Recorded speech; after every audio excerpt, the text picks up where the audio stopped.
Chapter 191. But after what had happened last night, he truly didn't have the confidence to do such a thing. And now that the safety of the capital was in danger, he couldn't use violence to suppress the enemy. Otherwise, before Walla's army arrived, he would be thrown into chaos. After all, the emperor had spent a great deal of money to ask Yang Qindong to hire these mercenaries, so there could be no problems at this time. Otherwise, the defense of the capital would probably develop in the worst possible direction. And if Zhu Qiu lost the capital, he would essentially lose the throne. In the south, there was still Ing Zong keeping an eye on this place. If there was a chance to deal a heavy blow to the throne, Ing Zong probably wouldn't show any mercy. If Zhu Qiu was no longer the emperor, what was a great eunuch like him? When the time came, many people would probably try to capture him and bring him to Ing Zong to claim credit. Even if it was for her own sake, Jining still had to warn Zhu Qiu. Even though she knew that he was currently in a bad mood, she still had to say what needed to be said. Your Majesty, a lack of forbearance in small matters will spoil great plans. We've already spent 10 million taels of silver, so we don't mind spending another 500,000 taels. As long as Your Majesty agrees, I can privately resolve this problem and do my best to prevent this matter from spreading. What does Your Majesty think? Jining wanted to ask Zhu Qiu to back down. As soon as she said this, as the emperor of a country, of course he was displeased. He kept a straight face and didn't say yes or no. Zhu Qiu truly didn't want to lower his head. This was the dignity of a country, not just a matter of 500,000 taels of silver. With his hands behind his back, Zhu Qiu stood up from the table and walked to the window, looking into the distance. Although all he could see were tall and majestic palaces, it didn't stop him from expressing his feelings. He was very angry. Jining couldn't help but panic at Zhu Qiu's cold attitude. Your Majesty, this matter can't wait any longer. Please reconsider. The embroidered uniform guard had been the cause of this incident. If the mercenaries were allowed to leave and the capital was lost, all the blame would fall on the head eunuch. He would be the second Wang Zhen, and even the history books would record him as a sinner for all eternity. Therefore, in Jin Ying's heart, even if the mercenaries wanted to leave, it could not be because of the brocade guard. At this moment, he really regretted what he did last night. Jin Ying's pleas didn't get any response from Zhu Qiu. He didn't even turn his head. It was as if he hadn't heard anything. What should we do? Jin Ying was very anxious, but as an official, there was nothing he could do about the emperor's attitude. All he could do was sigh in his heart. Reporting. Just as Jin Ying was feeling helpless and Zhu Qiu was speechless, another chief eunuch, Ru Zhu, arrived outside the palace. As soon as he appeared, he knelt on the ground with a panicked expression, his body trembling slightly. Ru Zhu had only been a court eunuch in Dai Zong's time and hadn't been particularly outstanding. After Jin Ying took the throne, this man had quickly been promoted to supervising eunuch of the Imperial Horse Directorate, a position that had been guaranteed by the dead monk Qian. He was primarily responsible for communicating with the Bureau of Military Personnel and was in charge of military affairs. Jin Ying was standing at the gate. When he saw that it was Ru Zhu, he instinctively believed that the matter had gotten out of hand and that LV Gue had not received the decree and was not willing to pay. So the mercenaries were preparing to leave the capital. When he thought of this possibility, his face paled. Is there something important? There is. The Bureau of Military Personnel has just received news from scouts that the vanguard of the Walla army is less than 150 li from the capital. Tomorrow, they will appear at the walls of the capital. As Ru Zhu spoke, he raised his head, revealing a panicked expression. What? Repeat that for us. Zhu Qiu, who had been facing away from the gate, finally turned around. Not only that, he quickly walked over to Ru Zhu, who was still kneeling on the ground.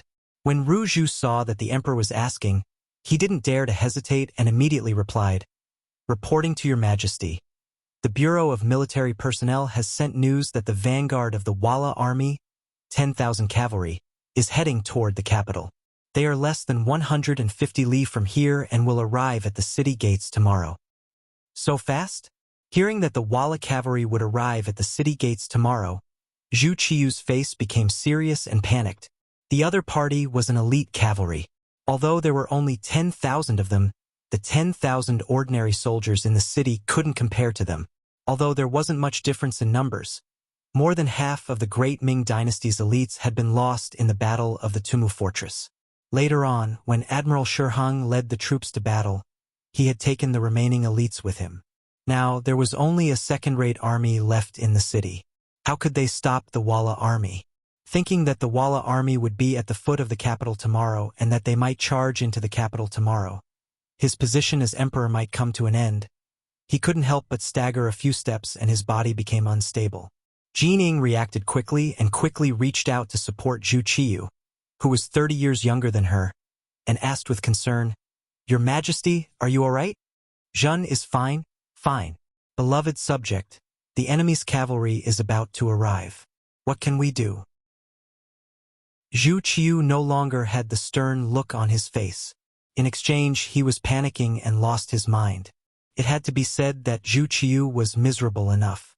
He wasn't even 22 years old, but under the urging of his officials, he had taken over a mess in this chaotic world. Then accidents happened again and again.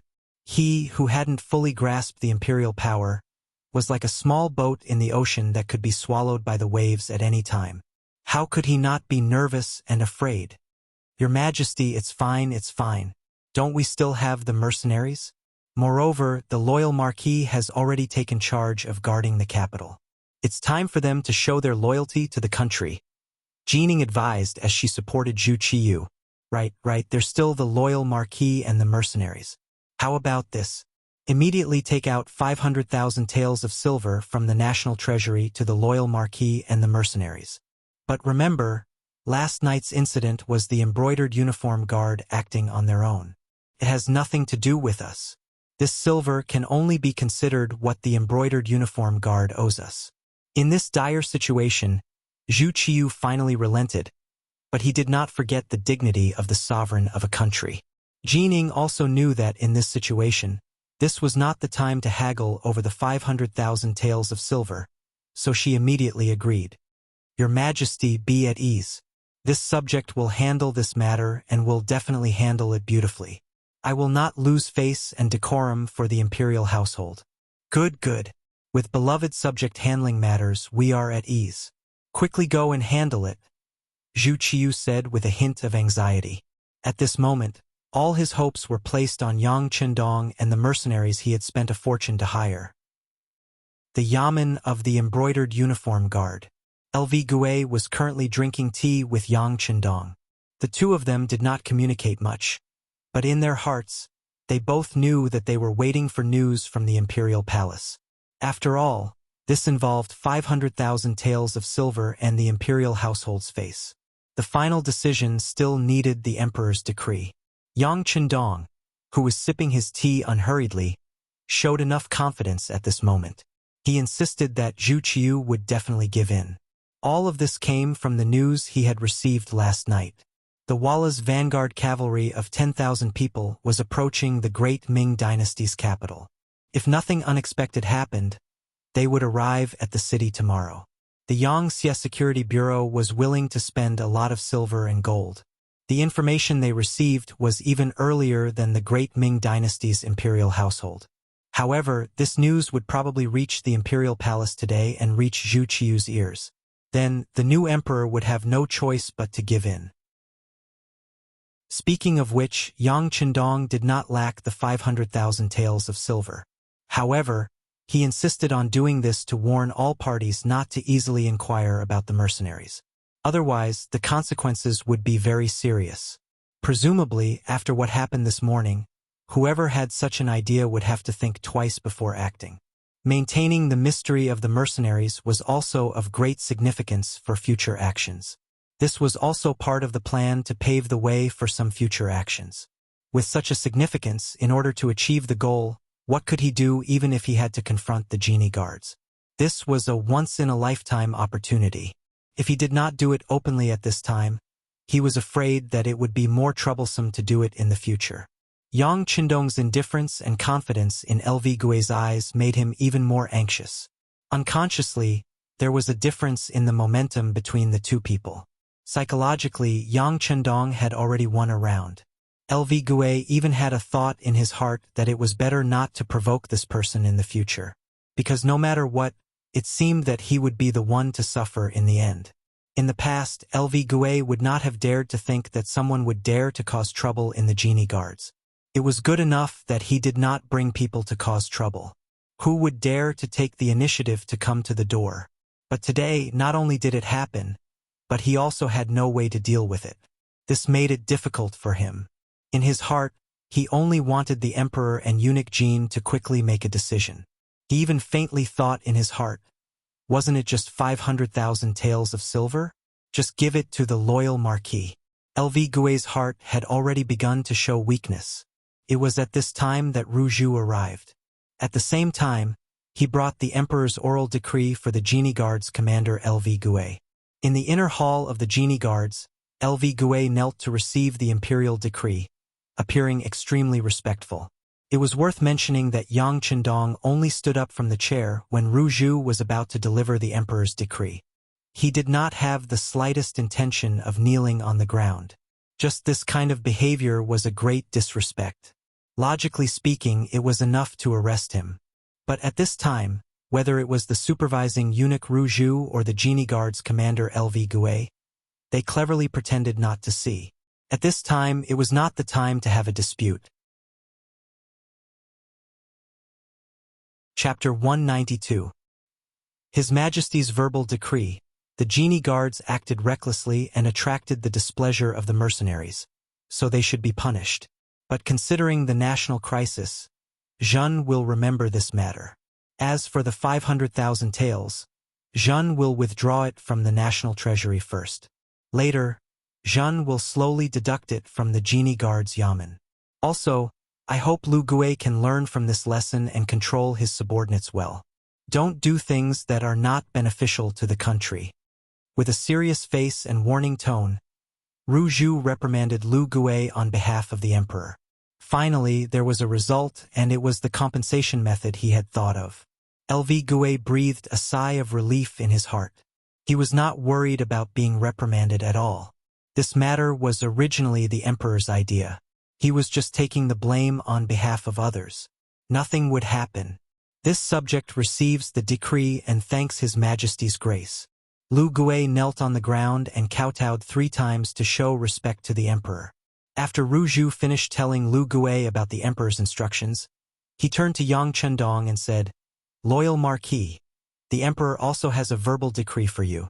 This subject receives the decree." Yang Chendong cupped his fists. His face was very respectful, but the words he said were not respectful at all. Asking the envoy to pass on my behalf. This subject fell off a horse during the Battle of Earth and Wood, which triggered an old injury. Now, I can't kneel asking for forgiveness. When Zhu Qiu of Insect was still alive, he let Yang Chendong organize 3rd Princess Changda's birthday banquet. To put it bluntly, he was just looking for trouble out of jealousy. At that time, after Yang Chendong organized the birthday banquet, in order to not give others an excuse to deal with him, he lied that he fell off a horse and injured his body. Now, he said that he fell off a horse during the Battle of Earth and Wood, which triggered an old injury so he couldn't kneel. Speaking of which, it was a coincidence. But he didn't think about it. The current Yang Chendong wasn't even 20 years old. Even if he really suffered an injury at this age, he should have recovered. However, he still used this as an excuse. It was clear that he did not respect the imperial power. When Ruju heard this, he was dissatisfied. However, considering that it was time to put the other party in an important position, if he haggled over such a small matter and delayed the important matter, the gains would not make up for the losses. Thus, he could only close one eye and say, "It's fine. The Emperor's verbal order is only for the Marquis of Zhongdan and this eunuch to discuss how to retreat from the enemy. Right? Walla's vanguard cavalry will arrive at the capital tomorrow. But how will the loyal Marquis deal with them?" As the supervising eunuch of the Imperial Horse Directorate, Ruju had the authority to give orders on military matters. At this moment, he was asking about how to deal with the enemy. Naturally, it was within the scope of his authority, so it was reasonable. Of course, Yang Chendong knew who Ruju was, He also knew that Ruzhu was here on behalf of the imperial power. To put it bluntly, Ruzhu was here to supervise the army and monitor his every move. This was also one of the characteristics of the Great Ming Dynasty. No matter where the war occurred, no matter how large the scale of the war, there would always be eunuchs participating in supervising the army. This was also a sign that the emperor wanted to control everything in his hands. However, he did not know that it was a great taboo for someone who did not know how to fight to lead an army. Just like in Tumu Castle, Guojing, as the supervising eunuch, played a role in restricting the Great Ming Dynasty's elite army, causing them to lose the best opportunity to fight due to internal friction and suffer a crushing defeat. With the previous example, how could Yang Chundong allow eunuchs to participate in military matters? Immediately, he replied with a serious expression. Eunuch Ru, as for how to deal with the enemy, I still need to discuss with the mercenaries. Of course, with the 500,000 taels of silver, we can show our sincerity. As for how to fight the war, I'm afraid that right now it's not up to you or me to decide. So it's like this. However, I don't know if this eunuch can go with the loyal marquis to take a look at the mercenaries' barracks? Ru Zhu said with a modest expression. This was also Zhu Qiu's intention. Although it was true that the mercenaries were invited by Yang Chundong, they were using his money. He couldn't monopolize them, could he? If possible, he would have his own people contact the mercenaries. If he could use them, wouldn't it be better? He wouldn't have to trouble the loyal marquis with everything. To put it bluntly, he was burning the bridge after crossing the river. Zhu Qiu wanted to get rid of Yang Chundong, the middleman. Among the people, this was called forgetting one's mother after getting a wife. How could Yang Chundong not see through this little trick? No one knew that the mercenaries were actually the new Yangxia army under his command. The only reason he didn't reveal this relationship was because the timing wasn't right. As for people wanting to take advantage of the cold front, he wasn't worried at all. It was simply a waste of wax for a blind man to light a lamp. Because it wasn't time to reveal this relationship, Yang Chundong wouldn't make any decisions on behalf of the mercenaries. Instead, he said to Ru Zhu with a smile, Eunuch Ru wants to go to the mercenaries' barracks to take a look. Marquis naturally welcomes you. However, I can't make the decision on their side. If something unpleasant happens, I hope that Eunuch Ru won't be angry. Hearing that Yang Chundong allowed it, Ru Zhu's face was immediately filled with joy. As long as this person didn't obstruct him, he was confident that he could make friends with the mercenaries. After all, the other party came to make money. Whose money wasn't money? He had the emperor as his backing and the national treasury's silver as his backing. As long as he was willing to spend money, he wasn't afraid that he wouldn't be able to convince the mercenaries. As if afraid that Yang Chundong would go back on his word, Ru Zhu hurriedly said, No problem, no problem. When the time comes, just introduce me to them. As for the other matters, I'll take care of them. Good. Then prepare the silver and set out. Yang Chundong's face was full of smiles. Good, good. Ru Zhu hurriedly agreed. Then he turned to Lu Gui and said, Commander, I'll have to trouble you to send some people to escort 500,000 taels of silver from the national treasury to the mercenaries' compound. Thank you for your trouble. Ru Zhu and Lu Gui were both eunuch Jin's trusted aides. Their positions were also very close, so it was natural for them to be polite. To this, Lu Gui also politely replied, It's my duty, it's my duty. I'll arrange for people to do it right away. The morning's questioning finally had a result. In the end, it ended with the imperial power backing down. Of course, to the outside world, this was the embroidered uniform guards backing down, not the emperor backing down. The 100 embroidered uniform guards pushed out 10 large carriages. In each carriage, there were 10 large chests. A total of 500,000 taels of silver headed straight for the mercenaries' barracks. As if afraid that Yang Chundong would do something bad, when Lu Gui went to arrange for people to go to the national treasury to get the silver, Ru Zhu accompanied him the entire time. He really didn't leave his side and didn't give him any space or time to spread the news. However, what Ru Zhu didn't know was that when Yang Chundong faced him, he stood with his hands behind his back. The hands behind his back were constantly making gestures to convey what he wanted to say. All of this was clearly seen by Tiger's Mane, who was standing behind him as a servant. After understanding what the young master wanted to say, he quietly left. Ru didn't care about this at all. He only wanted to keep an eye on Yang Chendong so that he didn't spread the news, especially not to the mercenaries. Other people and matters were not within his scope of concern. Just like this, Ru accompanied Yang Chendong until the silver was prepared. Only then did Ru happily ask the loyal marquis to accompany him to the mercenaries' courtyard.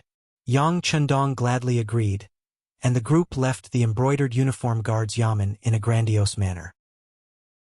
Along the way, this group quickly attracted the attention of the common people they encountered. Spies from the Bureau of Security had already been planted in the crowd. With their intentional spread, the news that the embroidered uniform guard was looking for trouble with the mercenaries protecting the capital quickly spread. Many common people began to reprimand the embroidered uniform guard, and the balance of public opinion began to tilt in favor of the mercenaries. Leading public opinion for one's own use had not been noticed at the time, but Yang Chendong knew that in many cases, obtaining the support of the common people was already half the battle.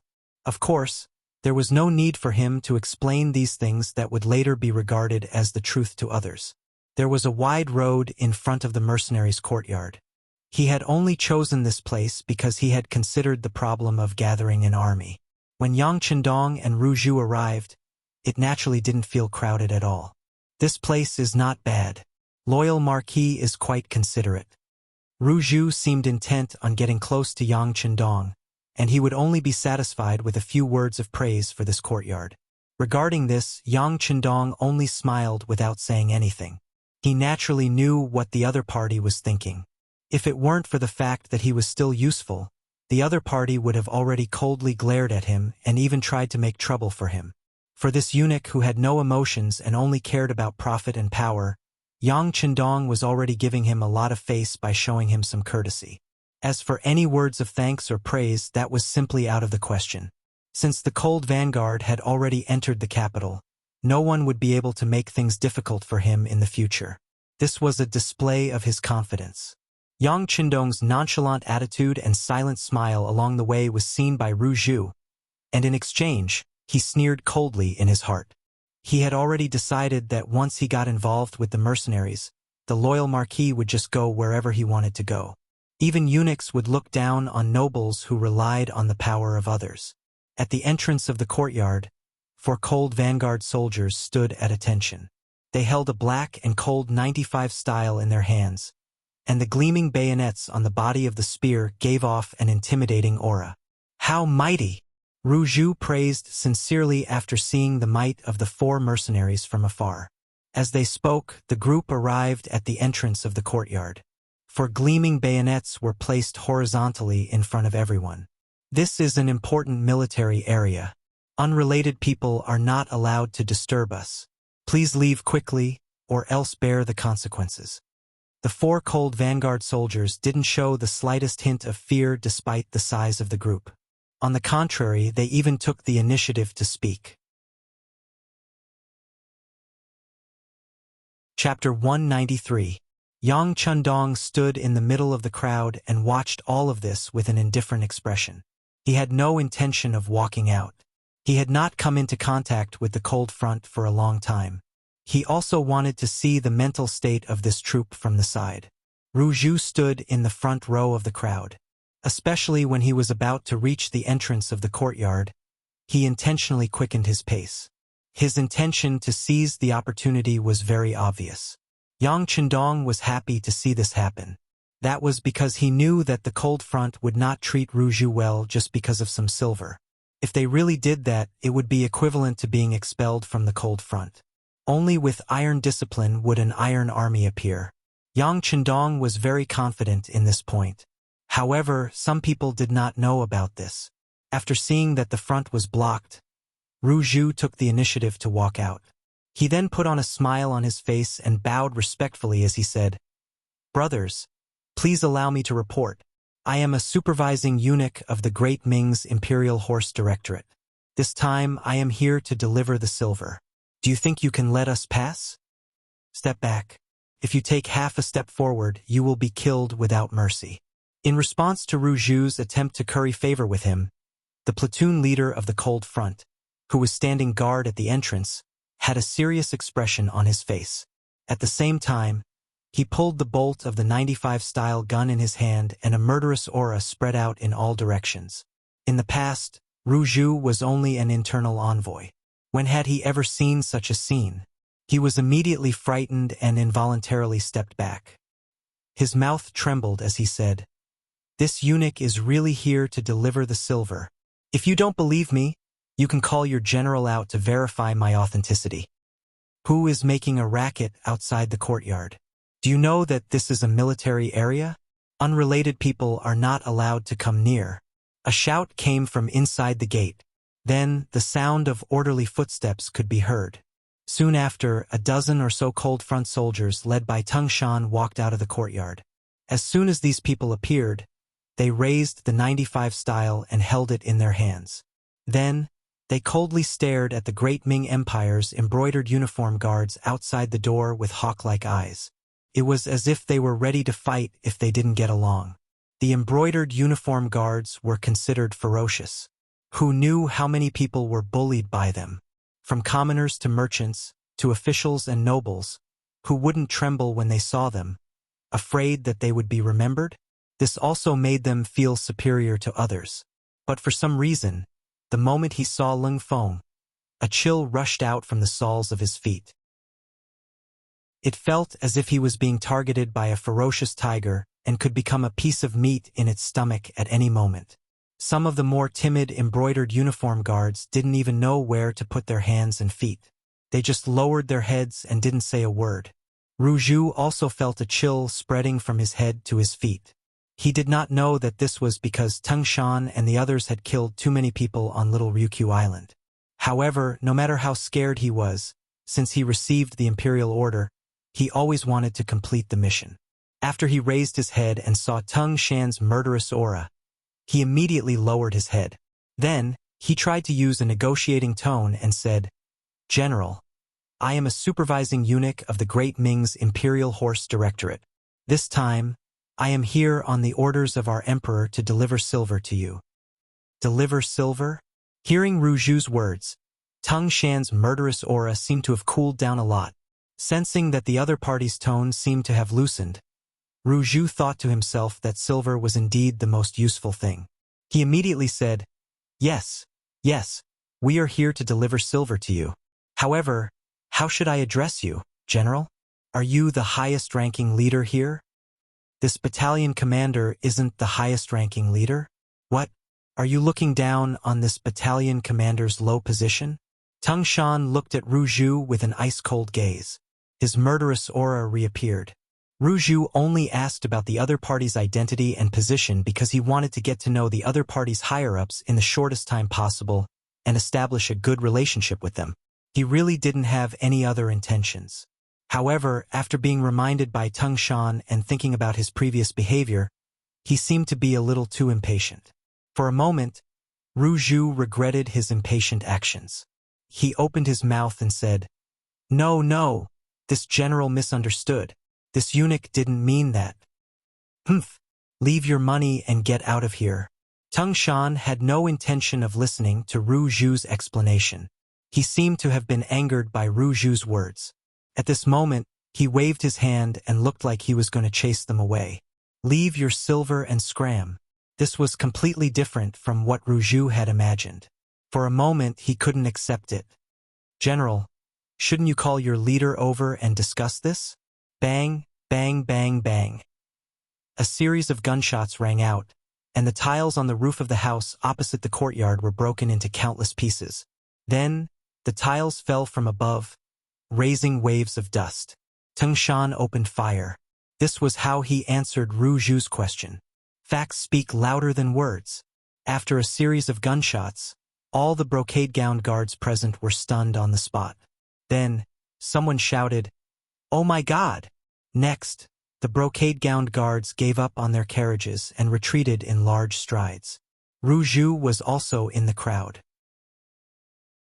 In fact, his speed of retreat was not slower than anyone else. It had to be said that in the face of life-threatening danger, even a eunuch's reaction could be surprisingly fast. Everyone was retreating. Soon, Yang Chendong, Tiger's Mane, Beta Persei, and Qiu Vi of the first guard who had been standing in the crowd appeared. Initially, when Teng Shan saw that some people did not retreat, he revealed a trace of anger. He wanted to teach them a lesson for ignoring his cold front.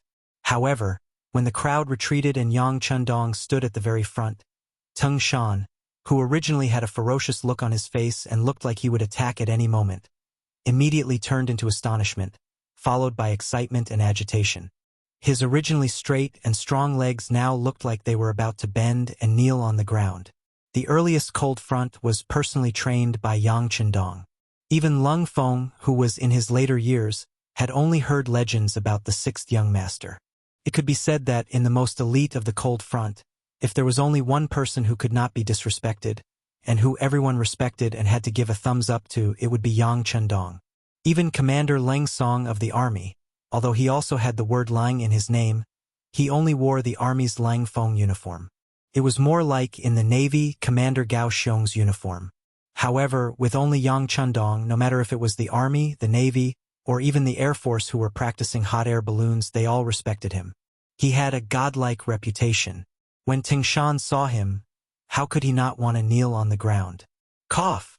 With a soft cough, Yang Chendong could tell what Teng Shan was going to do and what kind of performance he was going to show. He immediately reminded him. Although the cough was not loud, it shocked Teng Shan like a sudden clap of thunder.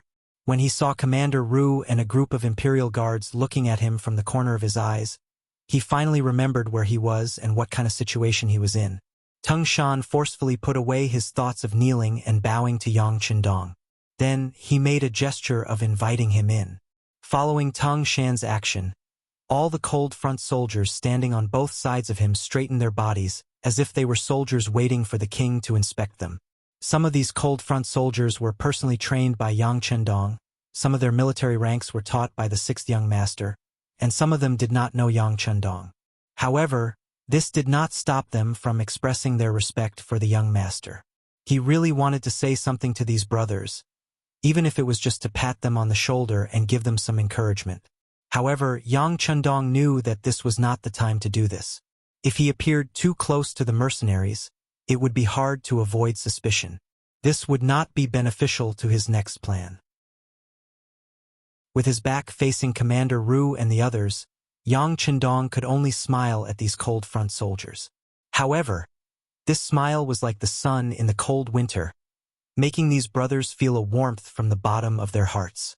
At this moment, their hearts were beating rapidly. This was the godlike sixth young master, and he was smiling at them? With this experience, they would be able to brag about it for a while when they returned to Crimson City. Teng Shan also suppressed the excitement in his heart. After Yang Chendong stepped into the courtyard, he quickly followed him. At this moment, a large group of people had already knelt down in the courtyard. The leaders were Commander Leng Song and Battalion Commander Wu Sheng. "Welcome, sixth young master." The voice was low, but it was more like the ray of sunlight before dawn, ready to explode with powerful energy at any time. "Brothers, thank you for your hard work."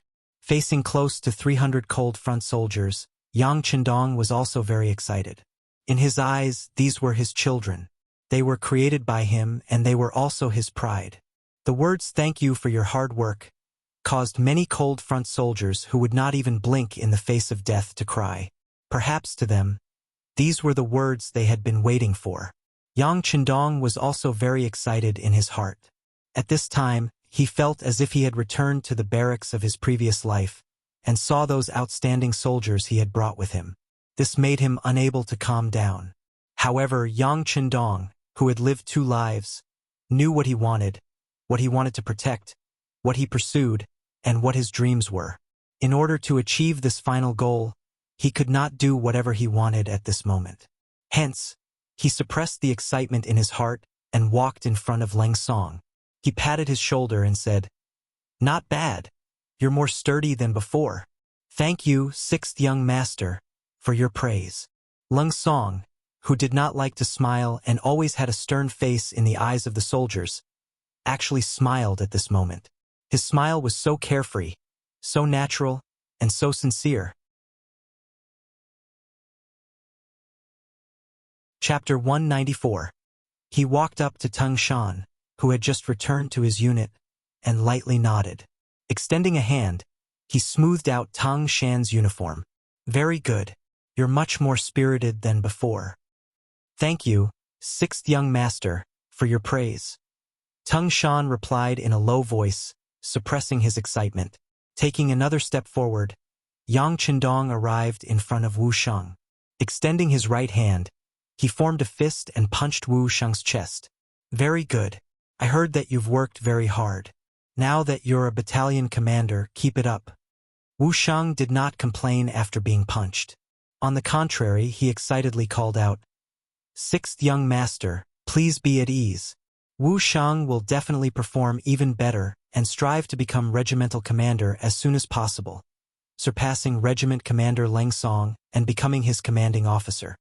This cry immediately drew laughter from the other members of the Cold Front. One by one, it took him a full hour to greet each of his brothers. He could still call out the names of some of them, but he didn't recognize some of them. However, this didn't stop them from quickly becoming friends and brothers. Leng Song, Tung Shan, and Wu Sheng followed at Yang Qindong's side, introducing each of their unfamiliar brothers to him, recounting the contributions they had made, the areas in which they had excelled, and their individual characteristics. In this hour, Yang Qindong had gained a deeper understanding of the 300 Cold Front members. At this moment, the 500,000 taels of silver had been carried into the courtyard. Even the Cold Front members who had been guarding the gate had entered the courtyard to greet the sixth young master. Very good. Your performance has greatly pleased this young master. You truly live up to the name of the Cold Front. Once everyone stood in line in front of Yang Qindong, the founder of the Cold Front began to speak. The Cold Front is like the cold edge of a weapon, but it has a purpose, and it is unyielding, unstoppable, and invincible. Today, you were able to stand out from the rest of the Cold Front and come to the capital, come to this young master's side. This is even more proof of your excellence, that you are outstanding members of the Cold Front. For this reason, this young master is proud of you. After a round of encouragement, Yang Qindong sensed that the morale of the Cold Front soldiers had risen to an unprecedented level. Yang Qindong's face, which was originally full of smiles, suddenly changed and became much more serious. I don't care what kind of glorious past you have and what kind of outstanding performance you have. But now, this young master hopes that you can forget everything about the past and face the reality before you again. That is, you will be fighting against 10, 100, or even 1,000 people by yourself. I wonder if you can do it? Yes. With a low growl, the veins on the necks of the Cold Front members tightened, as if they would burst at any moment. This was their way of expressing their desire for victory and their confidence in themselves. Very good. Now, I give the order for those who should rest to rest. The 3 battalion commanders, come with me. Yang Qindong knew that tomorrow's battle would descend, so in order for the soldiers to face the enemy with full energy and vigor, he gave the order for them to rest. With the order to disperse, the 300 Cold Front members left in an orderly fashion. There was not the slightest bit of panic in the process. This was the performance of a true elite force. From this, one could see that the great effort Yang Qindong had put into training them in formation had been effective. Leng Song, Tung Shan, and Wu Sheng followed Yang Qindong to a secret room deep within the courtyard. Qiu Vi led a group of guards to search the place. After confirming that there was nothing suspicious or dangerous, Tiger's Mane and Beta Persei flanked Yang Qindong on either side. It wasn't that Yang Qindong didn't trust Leng Feng's team, but as a leader, he should have such an imposing manner. It was said that sometimes distance makes the heart grow fonder. Between a superior and a subordinate, there should be enough distance. Otherwise, if the relationship was too close, there would be a lack of mystery. Naturally, when he wanted to lead them, the words he said would be somewhat discounted. Tiger's Mane and the other's actions were seen by Leng Song and the other 2. If it were anyone else who dared to treat them like this, they would have been furious and would have even taken out their weapons to fight. However, this was allowed by the 6th young master, so they did not dare to show the slightest displeasure or displeasure. Speaking of which, all of this was thanks to Luan Shaoqin and Mo Changyu and the other political instructors. It was because of the existence of these political instructors that they constantly told the Cold Front members about the brilliance and greatness of the sixth young master. Gradually, everyone began to view Yang Chundong as a god. Because of this, who would dare to disobey his orders? Not to mention disobeying anything, if anyone dared to say anything bad about the sixth young master, who knew how many people would put that person to death in an instant. At this point, even Ling Song, the only regiment commander in the army, did not dare to have any other thoughts or actions. Perhaps a regiment commander's position was already very high, and could be said to be the true commander of the army. But if he dared to say that Yang Chundong was not good, he was afraid that even the brothers who had the best relationship with him would turn against him because of this. This was the power of political instructors. They were able to eliminate the possibility of betrayal from the Cold Front members. Yang Chundong sat at the head of the table. Tiger's Mane then spread out a map that he had already drawn on the table. Yang Chundong pointed at it and said, "Come and see." Outside the courtyard, looking at the closed door, Ru Zhu was not willing to leave like this. Thus, he did not leave. Instead, he stood on the street and waited. However, this wait lasted for more than 2 hours. Fortunately, there was an accompanying eunuch who got a wooden stool for him to sit on. Otherwise, he would not have been able to hold on. Why hasn't the loyal Marquis come out yet? Could it be that something has happened? One of the accompanying embroidered uniform guard by who saw that so much time had passed, but there was still no movement from the small courtyard. He could not help but ask suspiciously, "Don't speak nonsense." Ru Zhu's face stiffened, as if he was reprimanding him. However, in his heart, he was thinking that it would be best if something happened to Yang Chundong. If that was the case, the matter of communicating with the mercenaries would fall to him. At that time, he would be able to reap a lot of benefits. The greater the hope, the greater the disappointment. Just as Ru Zhu was thinking about this, the door suddenly opened. Yang Chundong, dressed in green, walked out in large strides. As soon as Yang Chundong appeared, Ru Zhu's eyes were fixed on him. He wanted to see if there would be any important figures from the mercenaries coming out to see him off. If that was the case, he could take the opportunity to say a few words and get familiar with them first. Unfortunately, only Yang Chundong and his servants came out. Not a single mercenary came out to see them off. This caused Ru Zhu's face to be filled with disappointment. However, what he did not know was that the disappointment was yet to come. After Yang Chundong walked out of the courtyard, he directly came to Ru Zhu and said with a serious expression, "Eunuch Ru, I have already tried my best to communicate with the mercenary generals. However, they did not agree to a eunuch being in charge of the army. They also said that since they have received the money, they naturally would not let the Walla army take the capital." After saying this, Yang Chundong shrugged his shoulders, looking as if he was powerless. Ru Zhu felt as if he had been struck by lightning. He was frozen in place for who knew how long before he came back to his senses. At this time, Yang Chundong had already walked past him, heading in the direction of the immortal abode with his servants. "Wait a moment, Marquis Yang. What is going on here? The imperial supervisor has always been in the Great Ming Dynasty. Why are they making an exception now? I don't think this will work," Ru Zhu said with a face full of unwillingness. He had already patted his chest in front of the emperor and Jining, saying that he would use the war as an opportunity to establish a good relationship with the mercenaries. He would also do his best to obtain a few new firearms, providing the best specimens for the Great Ming Dynasty's development. But now, even his authority to supervise the army had been taken away. Didn't that mean that this wish could no longer be fulfilled? Yang Chundong stopped in his tracks when Ru Zhu called out to him. He suddenly turned around and said, "Eunuch Ru, you said that this is the law of the Great Ming Dynasty, but these people do not belong to the Great Ming, so they do not need to follow it. Of course, if Eunuch Ru is not satisfied, you can ask them yourself. However, if you provoke their displeasure, then you will have to take responsibility for the consequences. Right? I must remind you that the vanguard cavalry of the Walla will arrive tomorrow. It would be best if nothing unexpected were to happen. As if it was a kind reminder, Yang Chundong turned around and left with a hearty laugh, leaving behind a stunned Ru Xing. He was filled with unwillingness and resentment. Of course, he wanted to do as Yang Chundong said and ask the mercenaries about the great Ming dynasty's rules. However, after the embroidered uniform guards' reckless actions last night, he didn't dare to do that again.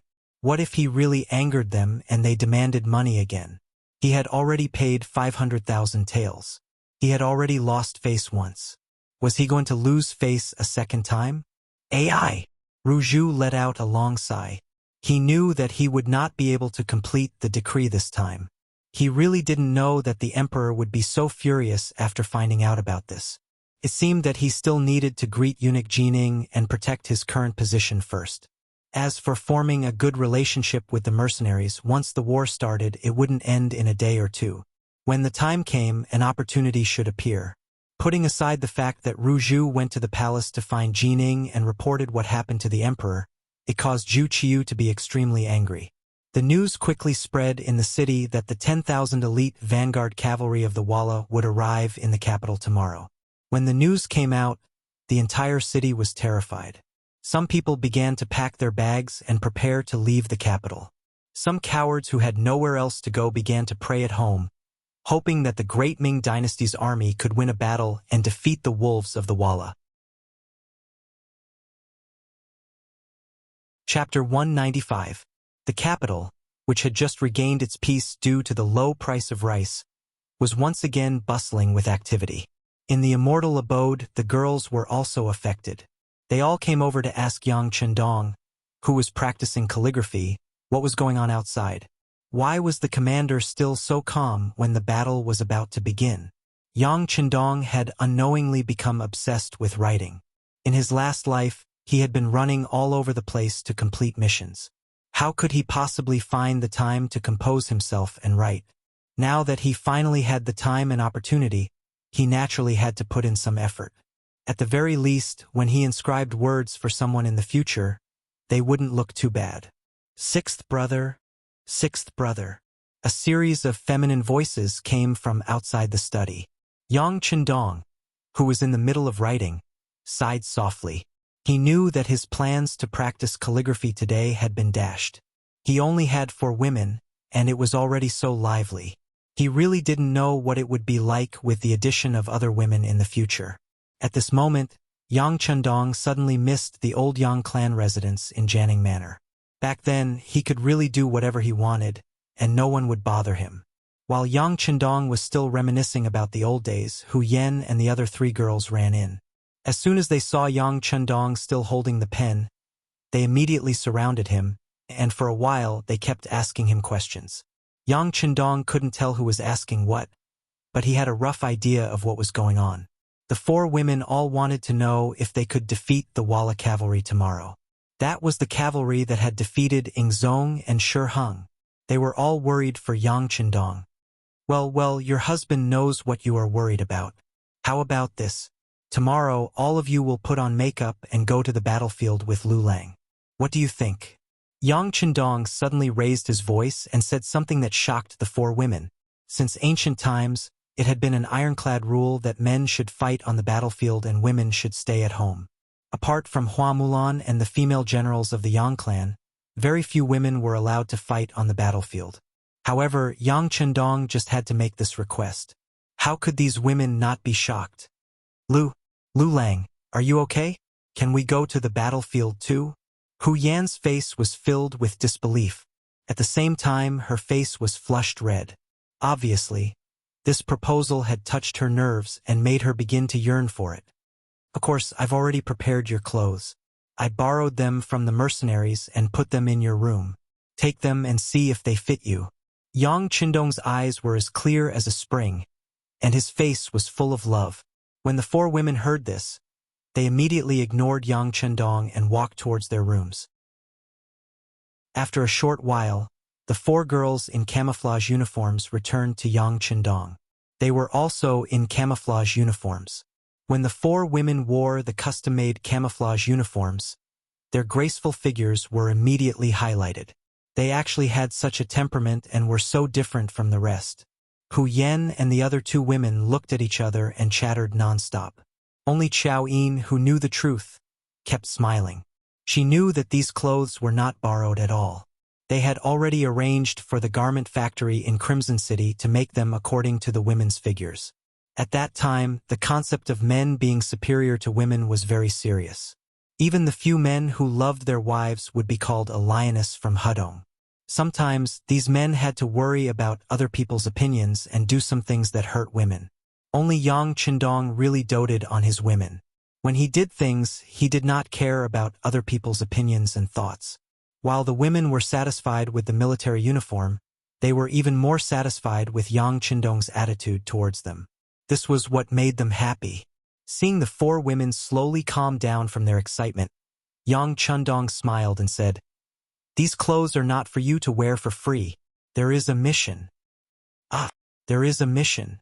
What mission?"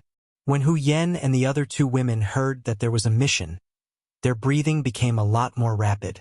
They even wondered if Lu Lang really wanted them to go to the battlefield. But what could they do without the strength to truss a chicken? The four women looked at him suspiciously. Yang Qindong chuckled and said, "What are you thinking? How can I be willing to let you fight the enemy? Your task is to record the most wonderful scene on the battlefield, then go back and edit it into a program for more people to watch, and completely spread the glorious image of Lu Lang." Yang Qindong said very arrogantly. Hu Yen and the other two women laughed. But after laughing, they felt deeply gratified. Since Lu Lang dared to let them walk around the battlefield, it was enough to show that he was full of confidence in this battle. In fact, this was the real reason why Yang Qindong wanted to take the women to the battlefield. If he wanted to make a program, he could have learned it from the soldiers who participated in the battle in the future. But he did not do that. Instead, he wanted to take them with him. He wanted to tell the women through this battle that the battlefield was not as dangerous as they imagined. At least on the battlefield with him, Yang Qindong, they could still be very relaxed. After tomorrow's battle, when Yang Qindong went out to lead troops to battle in the future, the women would not have to be so worried and afraid at home.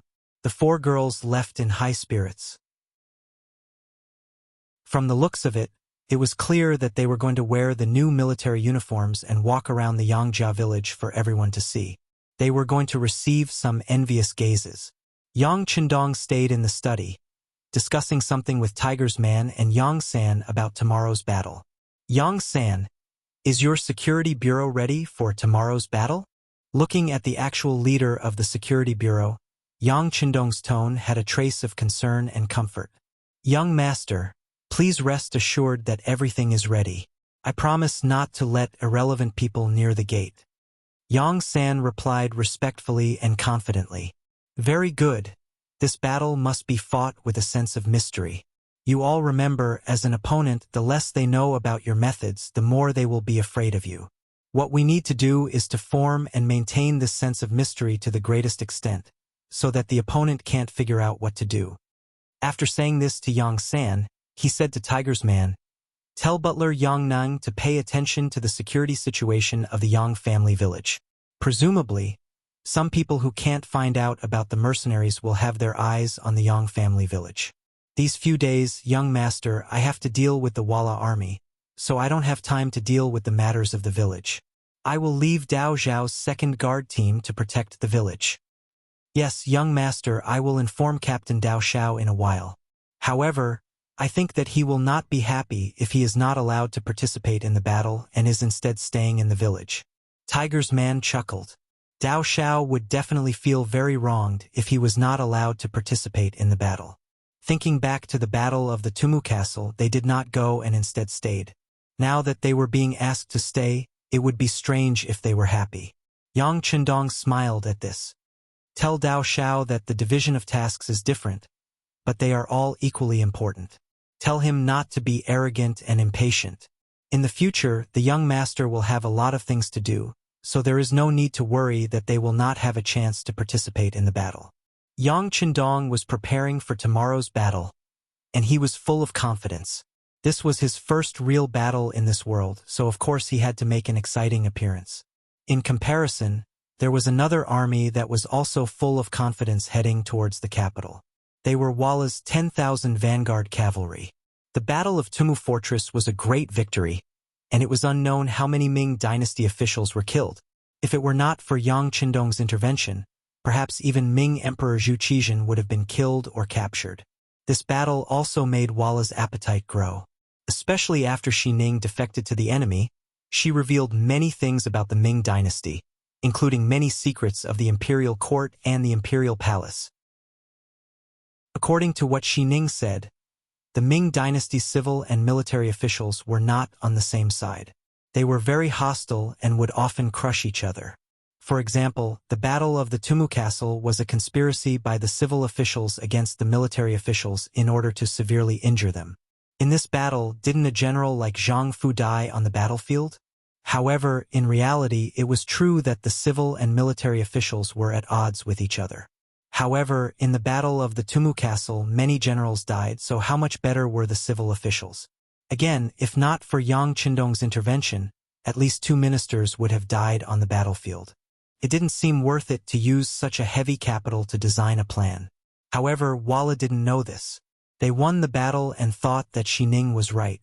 Even when they were fighting against Shi Hong, it was Xi Ning who came up with the idea. First, they pretended to be weak and then baited the enemy step by step. In the end, they defeated the enemy. Because of this, Xi Ning became a good friend of Walla's people. Sai Bianwang, who was in charge of leading the vanguard, was leading the army to the capital of the Great Ming Dynasty. At the same time, he was asking Xi Ning if there were any powerful generals in the Great Ming Dynasty that could fight against him.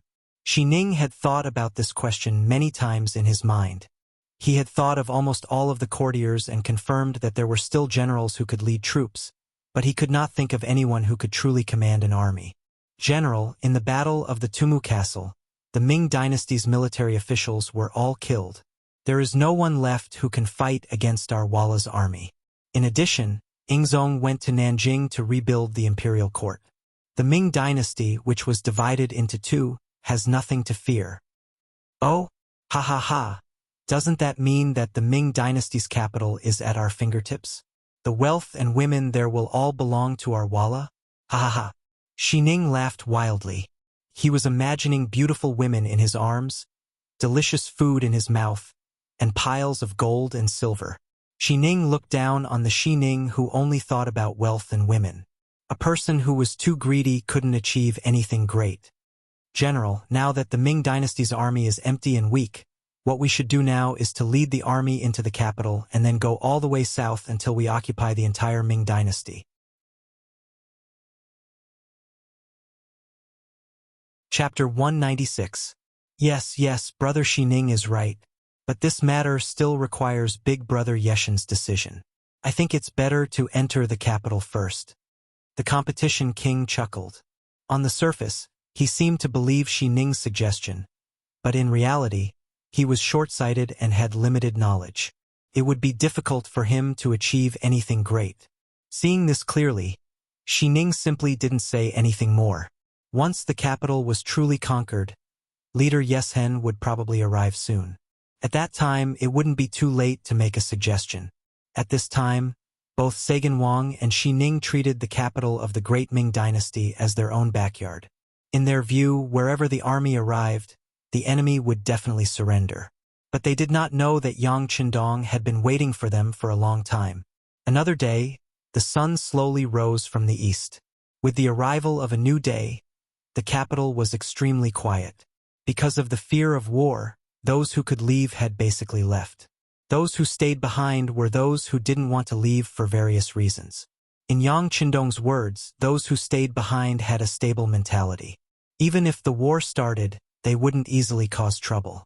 With no one causing trouble in the capital, Yang Qindong had less to worry about, and he could focus on fighting the Tile army. Although he had the Yangtze's new army and the world's most advanced firearms, he still had too few people. Including the 100 cold vanguards led by Xiaofeng, they only had 400 people. Facing an enemy dozens of times their number, they couldn't be careless. War had always been a very serious matter, and it was also the easiest thing to change. A careless mistake, or a problem in a link could directly change the outcome. Of course, Yang Qindong was still very confident in the Yangtze's new army's cold vanguards. They were forbidden from doing anything, so there wouldn't be any problems. What he was worried about was the 10,000 city defense army that the emperor had given him, including the 5,500 soldiers from the warden's office. These people were used to running amok in the city. Bullying ordinary people was not a problem, but when faced with the elite Walla cavalry, it was hard to say what the result would be. Even when they were fighting in a favorable battle, it was doubtful whether they could achieve complete victory. Thus, early in the morning, Yang Chundong had called over the 5 commanders and led them to the north gate of the capital, the Dishing Gate, to stand on the gate tower. Along with the 5 commanders, there was a general called Yang Guang. He was originally the deputy commander. When Shiheng, the commander, lost the battle and disappeared, he naturally became extremely important. Yang Guang was quite capable. More importantly, he had a good attitude. When he saw Yang Chundong, he would call him Marquis, then Marquis. He felt very close. Under his lead, Sun Tong and the other commanders also changed from calling him Yang Ho to Marquis. Standing in front of Yang Guang, Sun Tong and the other 5 commanders, Yang Chundong pointed behind him, which was the empty space outside Dishing Gate. Before long, the Walla cavalry will appear here. A big battle is unavoidable. Everyone, are you afraid? Yang Chundong's tone was very calm, even cold. It was as if the appearance of the enemy was like a story, unable to stir up any waves in his heart. In comparison, the 6 commanders' expressions were not as good. Yang Guang and Sun Tong were still in a better state. At least they could still stand up straight. Tao Jin, Yang Jie, Gao Li, and Mao Fushou, the 4 commanders' faces were obviously much uglier. If one looked carefully, their legs were trembling. In this month, the morning in the capital was not hot, but it was far from cold. However, the 4 of them were so nervous that they broke out in cold sweat. This was enough to show the fear in their hearts. Forget it, the 4 of you will follow what we said before. Each of you will lead 200 soldiers to maintain order in the city. But remember, before the enemy enters the city, there cannot be chaos in the capital. Otherwise, if there is a problem, the person who will be punished will be punished. Yang Chundong did not want Tao Jin and the other 3 to stay. Their presence was not only a good thing for the morale of the soldiers, it could also lead the other soldiers astray and make them feel afraid. Hearing that they did not have to face the Walla cavalry, Tao Jin and the other 3 heaved a sigh of relief. They clasped their fists and bowed to Yang Chundong before retreating from the tower. Only Yang Guang and Sun Tong were left. Yang Chundong said, "Vice Commander Yang, you are in charge of leading 5,000 cavalry to remain under the Dishing Gate. When the time comes, when I give the order, lead the army out of the city in pursuit. Remember, without Marquis' order, you are not to attack. Also, when you leave the city, do not go too far. 10 li is the limit. If you exceed this distance, immediately retreat. Do you understand?" Yang Guang, who was called out, was confused.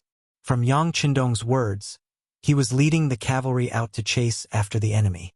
Did he not need to fight a battle? If he did not fight, how could he be sure that the enemy would escape? If they did not escape, how could they chase after them? But while he was confused, military orders were like mountains. Yang Chundong was the commanding general personally appointed by Zhu Qiu. Since there was a military order, he only needed to follow it. "Yes, please rest assured, Marquis. I will definitely act according to your orders."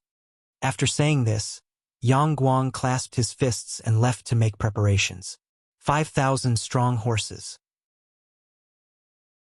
This was a number that had been gathered after searching the city for a long time. It was also one of the strongest forces in the capital that everyone could see. Yang Guang also left, leaving behind Sun Tong, the commanding general, standing there with his chest puffed out and his head raised. He also had an imposing aura.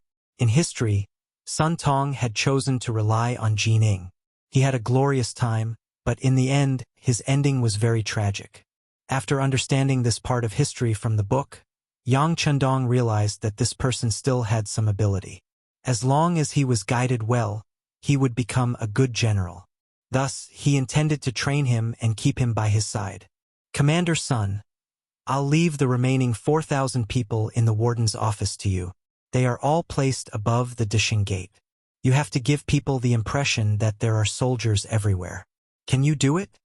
Facing Sun Tong, Yang Chendong gave him his task. Please rest assured, Marquis. I will definitely do a good job, Sun Tong replied in a loud voice. But in reality, he was already very confused. What did the loyal Marquis mean? Was he only leading soldiers to guard the city gates? Did he not need to send people to meet the enemy outside the city? It seemed that he was going to passively defend the city, but he didn't know if he would be able to do so. Sun Tong went to make arrangements, his mind filled with confusion. Just as he was wondering if he would have to rely on the city gate towers to stop Walla's army, a new order came down that left him completely confused. He didn't understand what Yang Chendong wanted to do. The new mission was to close all the gates of the capital except for the Dishing Gate. The only one that wasn't closed, the Dishing Gate, had to be left wide open so that people could walk straight in. He didn't understand why the gates had to be opened. Wouldn't this be allowing Walla's army to enter? It had to be known that cavalry was most proficient in land attacks. If they defended the city gates, they might have a chance of winning. But if they opened the gates and let the people in, wouldn't that mean that they were giving up their advantage? This would only increase the difficulty of defending the city. Sun Tong, who couldn't understand, arranged for people to follow Yang Chendong's orders while ordering his trusted aide to inform eunuch Jin Ing in the palace. The wheels of history were so similar. In his previous life, he had relied on Jin Ing, and in this life, he was going to follow the same trend. In the palace, all the officials were summoned to the court.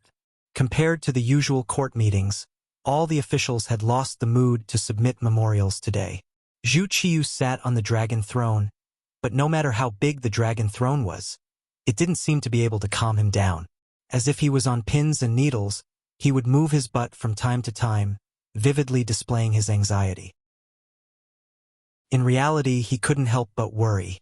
If the capital fell, it would be the end of his reign as emperor. He would become the second emperor after Zhu Qiyu to be defeated by Walla, becoming a disgrace in the history of the Great Ming dynasty. Whether he would become a lofty emperor, a prisoner, or even a dead man all depended on how this battle to defend the capital was fought. Unlike in history, Yu Qian, the assistant minister of the Bureau of Military Personnel, was no longer present. Under Yang Chendong's guidance, they did not engage in battle with Walla's army on the outskirts. After Shi Heng's defeat, all the pressure was focused on the Victory Gate. That place would decide the final outcome of this battle. Reporting. Just as Zhu Qiyu's face was still filled with apprehension, the soldier sent by Sun Pao arrived outside the throne room. Enter the hall. Jin Ing, who was standing next to Zhu Qiyu, was also concerned about the outcome of this battle. This time, he didn't wait for the emperor to agree before shouting out orders. At this moment of life and death, no one was thinking about whether Jin Ing had overstepped her authority. Everyone was thinking about whether there would be a result in front of them. Was it a victory, or had they lost? The soldier was allowed to enter, so he lowered his head and walked into the hall. Soon after, he dropped to his knees and loudly reported, Marquis of Loyalty has ordered the Victory Gate to be opened. Deputy Commander Yang Guang has led 5,000 cavalry to lie in wait within the city. Commander Sun Tong has led 4,000 some soldiers to guard the gate tower of the Victory Gate. What? As the soldier finished explaining the situation at the gate, the imperial court instantly grew rowdy. How could they possibly open the gate?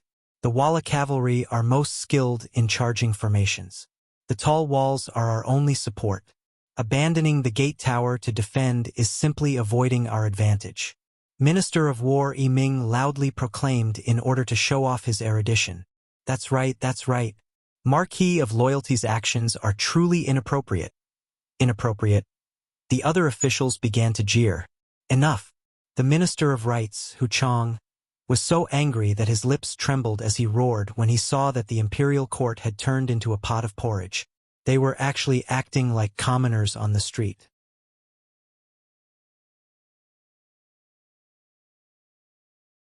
Chapter 197. With this roar, all the officials focused their gazes on him. You are all important officials of the court, yet you are throwing yourselves into chaos like commoners. Where is your decency? Hu Shao raised his beard and loudly questioned the officials. In terms of age and experience, Hu Kuang had sufficient qualifications. With this shout, many of the officials lowered their heads, not daring to argue with him. But there were also those who did not fear Hu Shao, such as the Minister of War Yi Ming, who stepped forward with his ceremonial tablet. Minister Hu, could it be that just because Yang Chandong is your grandson-in-law, you are protecting him like this? The Minister of Works, Shi Pu, also stepped forward and said, Minister Hu, now is not the time to be thinking about family ties. That's right. When the country is in danger, we should consider the big picture and put family ties aside.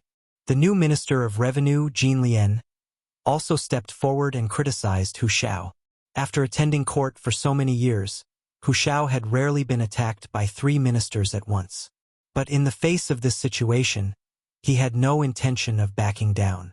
Instead, he looked at the 3 of them and said with disdain, "Oh, so the 3 of you should know how to fight, right?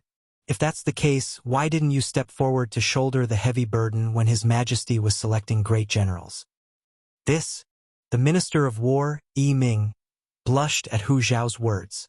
He knew that he was the one who should step forward to shoulder the burden, but he did not have the confidence to do so.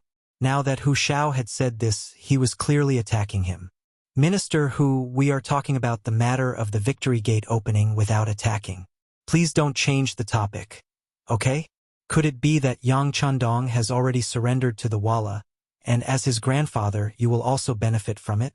Is that why you are speaking up for him?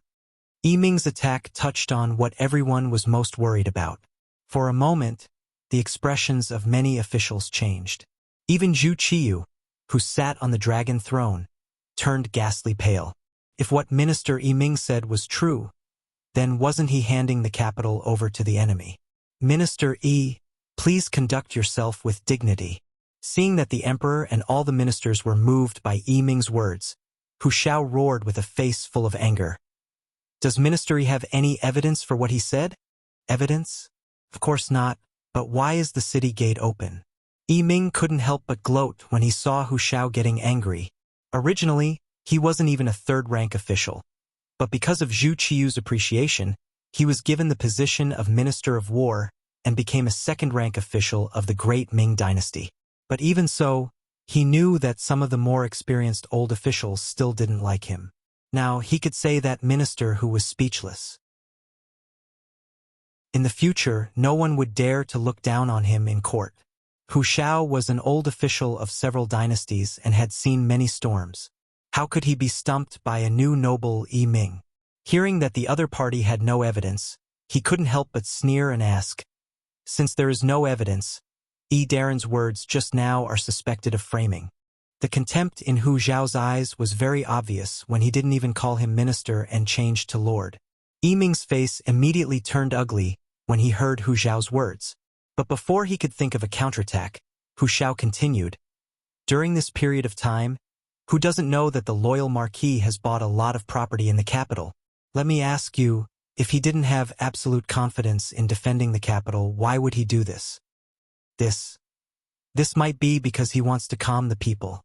Besides, if he has already colluded with Walla, I believe that when the foreign race enters the capital, they won't touch his property, right?" Yi Ming didn't know how to answer the question. So he simply gauged the heart of a gentleman with the yardstick of a petty person. "Haha, what a joke. This is simply your excessive conjecture." Presumably, the emperor and the officials already knew what kind of person Walla was. He was simply a group of insatiable people. Just think about it. How could they put away their greed for the sake of others when dealing with such a person? If the loyal marquis wants to be on good terms with Walla, he doesn't need to do this at all. Everyone, don't forget who saved Ingzong from Walla. If he wants to be on good terms with Walla, he doesn't need to do this at all. When Ingzong's name was mentioned, the ministers immediately sucked in a breath of cold air. Yes, if Yang Chandong was really such a traitor, he didn't need to do that at all. This reason instantly convinced many people, including acting sect master Zhu Qiyu. The loyal marquis saved Ingzong's life, but he didn't go to Nanjing a while ago? I believe everyone can already understand his intentions. This time, he's withstanding a huge amount of pressure to fight against a strong enemy. If we still don't trust him, wouldn't it be too disappointing?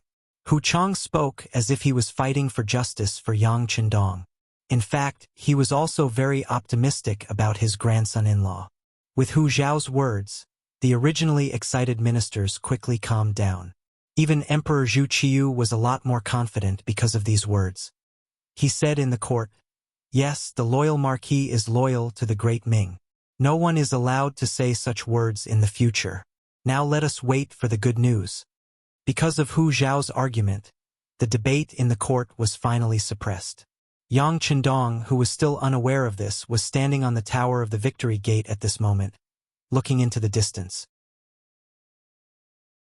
He didn't know that Hu Xiao had helped him block the attacks of the ministers, so he could lead the army in the front line at ease.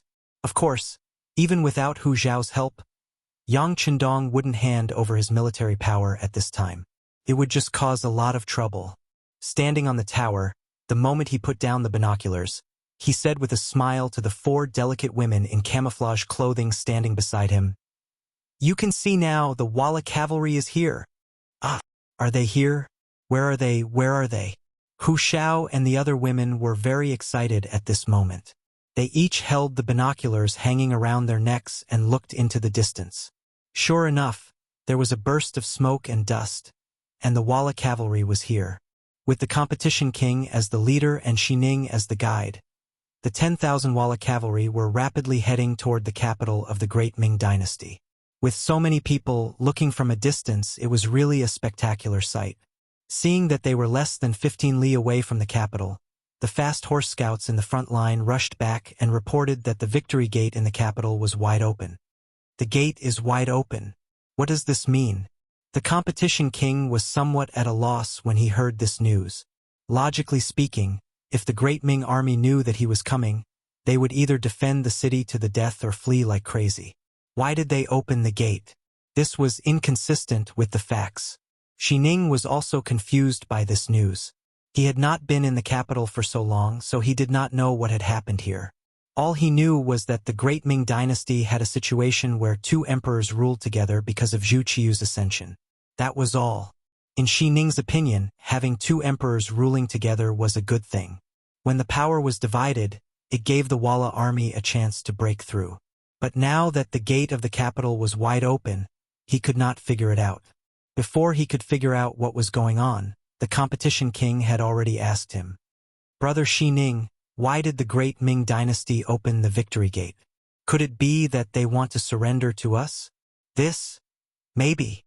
Xining did not know the reason, so he naturally did not dare to talk nonsense. He could only follow the competition king's words. Xining was just being polite. To put it bluntly, he did not have any ideas. But when the competition king heard his answer, he thought that he had guessed correctly. He was overjoyed and said, "Ha-ha! As expected, the Great Ming Dynasty's army is just a scoundrel. When they know that our elite cavalry is coming, they must be panicking.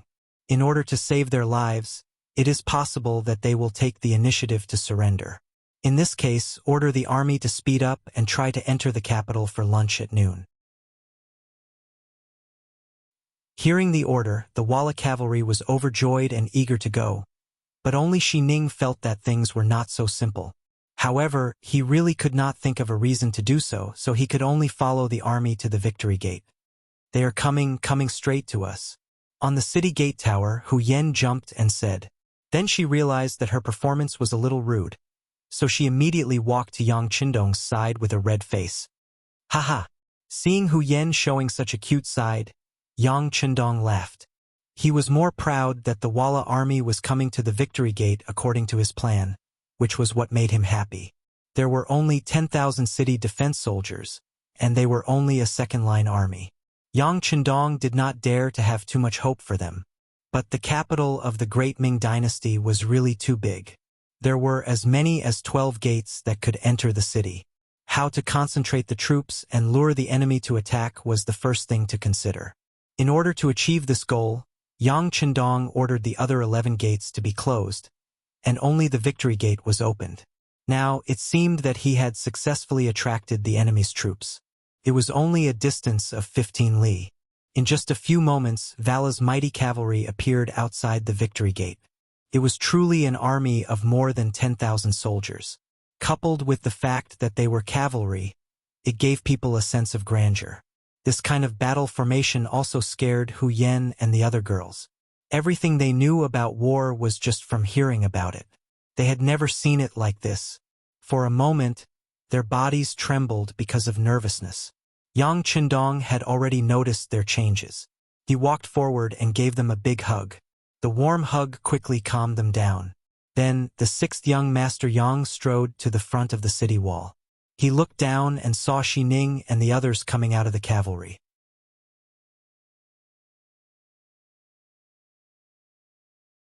Chapter 198. It was originally Xi Ning's idea to take the initiative to come out. In his eyes, the great Ming dynasty was already finished. They would only have a bright future if they followed Wala. What he needed to do now was to perform well before everything was set in stone and gain more capital so that he could gain more benefits in the future. That was what he needed to do now. Therefore, when the army was 300 steps away from the gate, he took the initiative to ask to be the vanguard and talk to the great Ming Empire's garrison to see if they could enter the city without shedding any blood. For Xi Ning's request, the king of competition naturally agreed. When the two armies met, there was already danger. If someone wanted to take the initiative to volunteer, how could he not agree? Therefore, Xi Ning came to the victory gate with 2 Wala cavalry soldiers who were protecting him. Xi Ning, who was riding his horse, looked arrogant, but in fact he was very careful. This could be seen from the fact that he stopped when he was 180 steps away from the gate. He still cherished his life. At that time, the most advanced long-range weapons were firearms and strong bows. However, the effective range of a strong bow was generally about 160 steps. It would lose its original power if it was further away. As for firearms, although they could shoot that far away, they would definitely lose their accuracy. It could be said that 180 steps was a safe distance. Which general is on the gate tower? Can you come out and meet me?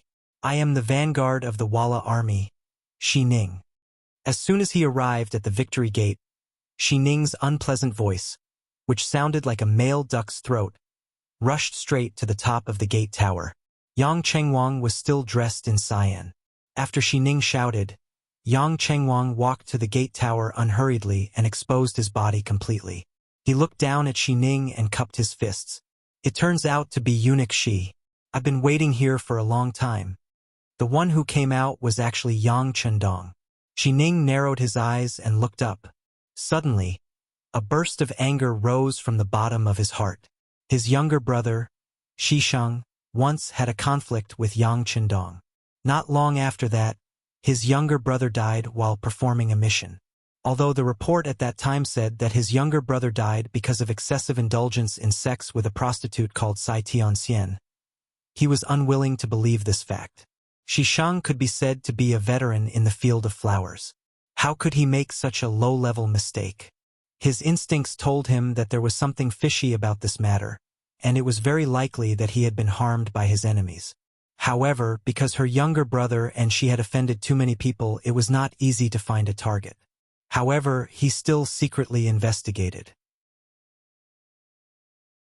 Before the results were out, Ingzong Zhu Qizhen had already sent him to the battlefield, which led to the current situation.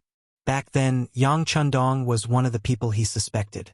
Now that he suddenly saw this person reveal himself, how could he remain calm? At that moment, he coldly snorted and said, I really can't believe it. Is there no one else in the great Ming dynasty? How could they let a brat greet the Wala's army? Xi Ning's words clearly implied something, and also expressed her strong dissatisfaction with Yang Qindong. He said that the 6th young Master Yang was too young to take on such a big responsibility. As soon as these words came out, Tiger's Mane and the others, as well as Hu Yen and the other girls, were immediately dissatisfied. As the person involved, Yang Qindong was not angry at this time. On the contrary, he said with a smile, Duke Xi, you flatter me. As the saying goes, the kind of person you are dealing with depends on the kind of person you are dealing with. Just like the Wala who doesn't know what's good for him and doesn't know how to repay kindness. the great Ming dynasty can send the young marquis to deal with him. Hu Yan and the other women covered their mouths and chuckled at his counterattack. First, Xi Ning looked down on Yang Qindong, and then she was ridiculed. It was because the Walla was weak that the great Ming dynasty sent the young Marquis of Loyalty to greet him. The meaning was that the great Ming dynasty would send the kind of person you are. This is called equality. If you look down on Yang Qindong, then you are actually looking down on yourself. This was clearly Yang Qindong giving her a taste of her own medicine. Hu Yan and the other girls, who had long known that Lu Lang's words were powerful, how could they not feel sad for Xi Ning at this moment? There were not many people in the world who could win against their husband in a war of words. On the city tower, Yang Qindong's words of sarcasm and even abuse made Xi Ning's face turn red and her eyes widen. But before she could make any counterattack, Yang Qindong continued, "Your body, hair, and skin are from your parents. You don't dare to destroy the beginning of filial piety. If you castrate yourself, how will you have the face to see your parents and relatives when you go to the underworld? This is unfilial. Loyal to the country, you have received the kindness of the great Ming dynasty. You should be a person of the great Ming dynasty. Even if you die, you will be a ghost of the great Ming dynasty. However, in order to survive, you ran to the enemy. This is a cruel and unscrupulous act. This is disloyal. You bully the common people and are greedy. Your parents and family were once common people. Once you gained power, you bullied the weak. This is unbenevolent. For your own selfishness, you actually danced with the wolves and wanted to lead the war to the great Ming dynasty, making the common people homeless and living in misery. This is unrighteous. You are disloyal, unfilial, heartless, and unrighteous people. I don't know how you have the face to live in this world." After a series of hearty and incessant curses, Xi Ning's face became more and more unsightly. She felt as if the blood in her body seemed to be churning endlessly, and in the next moment, she would spit it out. Xi Ning's performance was seen by Yang Qindong, but he did not have the slightest intention of stopping. Instead, he raised his voice by a few decibels and continued to shout, "You are a thief. Heaven and earth are witnesses. You are the leader of the thieves." After shouting, Yang Qindong suddenly pointed at Xi Ning with his right hand and said, "If the heavens have eyes, this child should die immediately. He can no longer cause trouble in the world." Pooh! A bullet flew out, following Yang Qindong's finger, and landed right where Xi Ning's heart was. Xi Ning, who was originally angry, only felt a pain in his chest, and then he lost all feeling. With a plop, he fell from the horse to the ground. Everything happened too fast. When the sniper rifle with a silencer was fired, coupled with Yang Qindong's shout, it did not attract the slightest bit of attention from others. What everyone saw was the scene of Xi Ning falling from the horse and hitting the ground after Yang Qindong asked the heavens. Xi Ning was dead. His body was lying on the ground. It gave people the feeling that even if he died, he could not wash away the sins he had committed. Therefore, he could not face others. Jia! The two Walla cavalry soldiers who were originally standing beside Xi Ning saw that the person they were protecting was actually cursed to death. They were shocked and immediately turned their horses back. "You are aiding the evildoer. How can the heavens forgive you so easily? Let's die together." Seeing that the fat sheep in his hands was about to escape, Yang Qindong's eyes flashed with a sneer. Then, he pointed at the two Walla cavalry soldiers who were rushing back. Immediately, the two figures fell from the horse and rolled on the ground twice. After that, there was no sign of life. With 3 finger strikes, 3 people died in succession. This shocking scene shocked everyone. At this time, whether it was the great Ming soldiers on the city tower or the Walla cavalry soldiers below the city, they all looked up at the sky. They seemed to be looking for the place where the gods were. The gods have shown themselves. After the Walla cavalry 3 steps away from the city wall couldn't find the reason, there was a commotion. Many of the cavalry had already reached out and tightened the ropes of their horses. It seemed that they would retreat at any time. "Don't panic, don't panic." The leader of the cavalry was also surprised, but as the vanguard general, he couldn't retreat like this. Otherwise, not only would he be punished by the military law, he was afraid that he would be ridiculed by the other generals when he returned. Under the loud roar, the Walla cavalry gradually calmed down. In order to stabilize the morale of the troops, the leader stretched out his waist and pulled out the scimitar. It seemed that he was ready to attack. "What? Don't you know how to retreat? If that's the case, then stay here." Yang Chendong, who was standing on the city tower, narrowed his eyes. He couldn't let the Walla cavalry charge. Otherwise, it was inevitable that there would be casualties in the chaos. He had to fight this battle beautifully. He couldn't afford any losses. Therefore, when he saw that the leader was about to pull out his scimitar, Yang Chendong pointed his right hand in the air. The leader, who had just raised his scimitar, twisted his body on the horse and fell to his death. Not good. The general fell off his horse. The leader was already shot in the forehead and couldn't be saved. A few of his soldiers wanted to get down from their horses to see what happened. On the city tower, Yang Chendong pointed his finger again. The 5 Walla cavalrymen who had just dismounted fell to the ground one by one and died. "Ah, is really a god. Run." Under the continuous deaths, the Walla cavalry was agitated by the scene in front of them. They were surrounded by a deep sense of fear. It was as if they were afraid that they would be the next one to be pointed at. The cavalrymen in the front row all turned their horses around. The Walla cavalry suddenly became chaotic. With the death of the leader, there was no commanding general and no unified military order. The consequences of this chaos were very serious. Yang Chendong, who was on the victory pavilion, had already predicted this moment. Seeing that the opportunity was here, he decisively said to Sun Tong, "Quick, order General Yang Guang to go out of the city and kill the enemy." Sun Tong was also stunned by Yang Chendong's continuous pointing. At this moment, he also had a feeling that it was a god. He was so shocked that he would do whatever Yang Chendong said. He immediately agreed and went to pass on the order. Yang Guang, who was under the victory pavilion, saw the situation outside clearly through the hole in the city wall. He was so shocked that he forgot to chase after the enemy.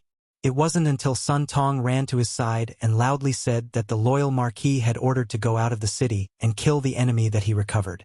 "All cavalrymen, listen to my order. Go out of the city and kill the enemy. Go out of the city and kill the enemy." Many of the soldiers saw Yang Chendong's godlike appearance, and their morale was greatly shaken. One by one, they waved their scimitars and rushed out of the city gate.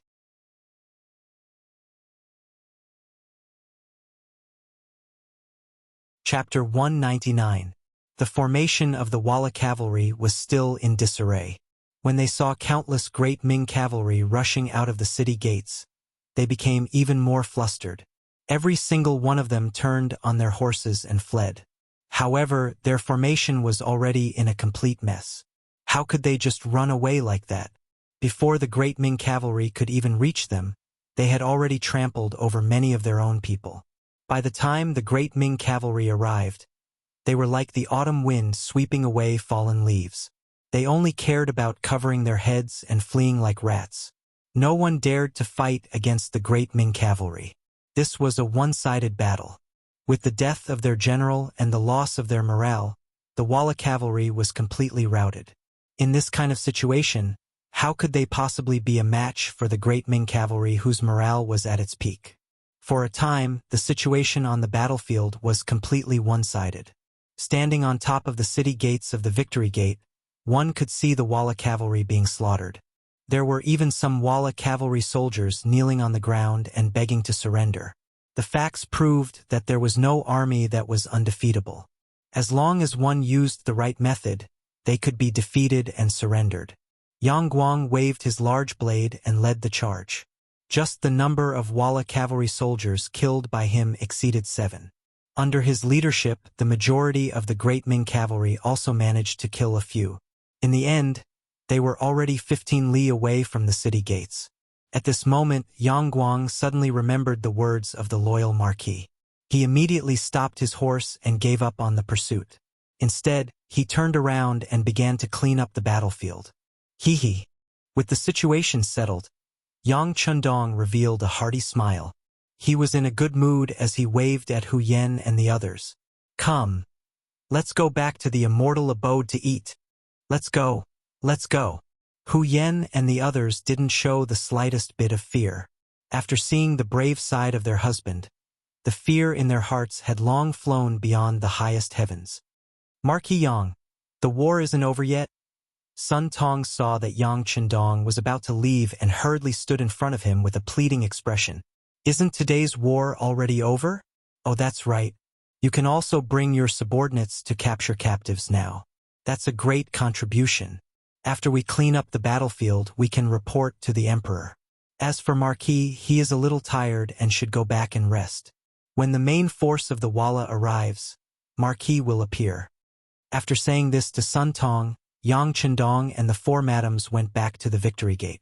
Tiger's Mane, Beta Persei, and Xiu Vi's first guard team protected him as they gradually disappeared from Sun Tong's sight. Seeing Yang Chendong leave in such a carefree manner, Sun Tong felt a little regretful.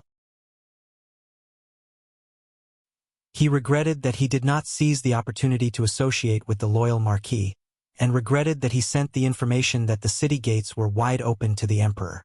Since the deed had already been done, he could only think of a way to make up for it in the future. As for now, of course, he had to lead the troops to capture the captives.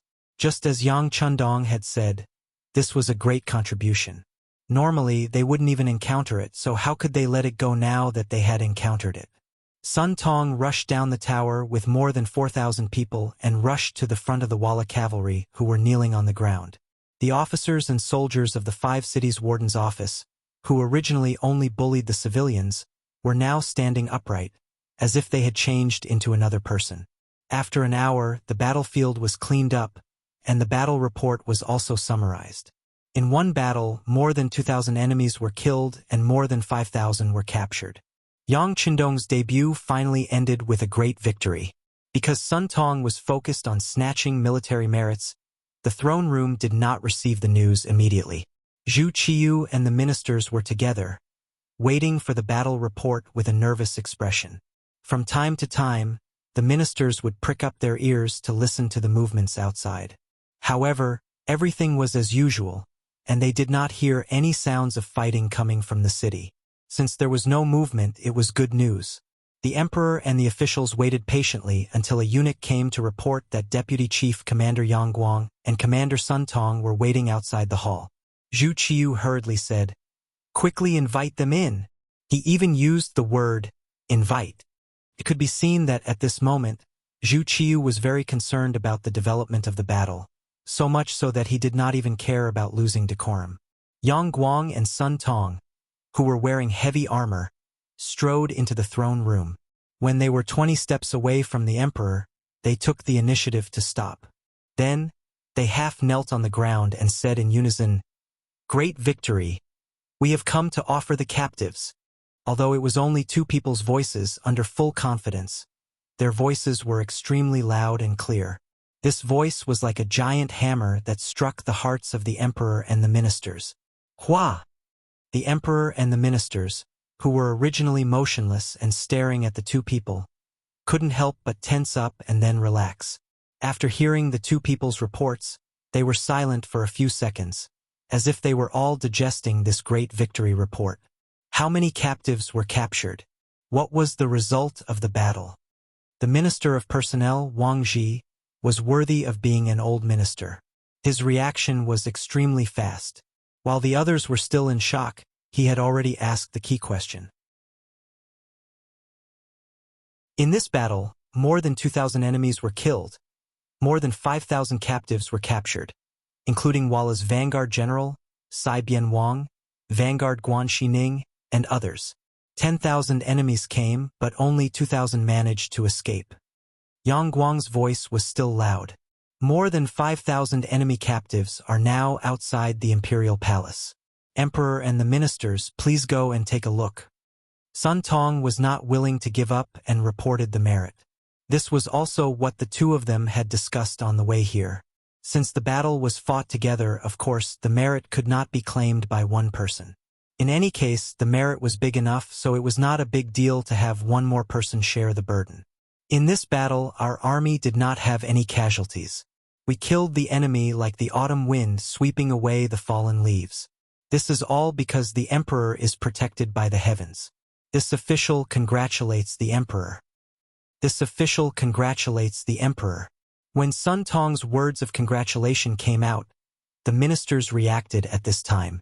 They collectively kneeled on the ground and shouted loudly and excitedly.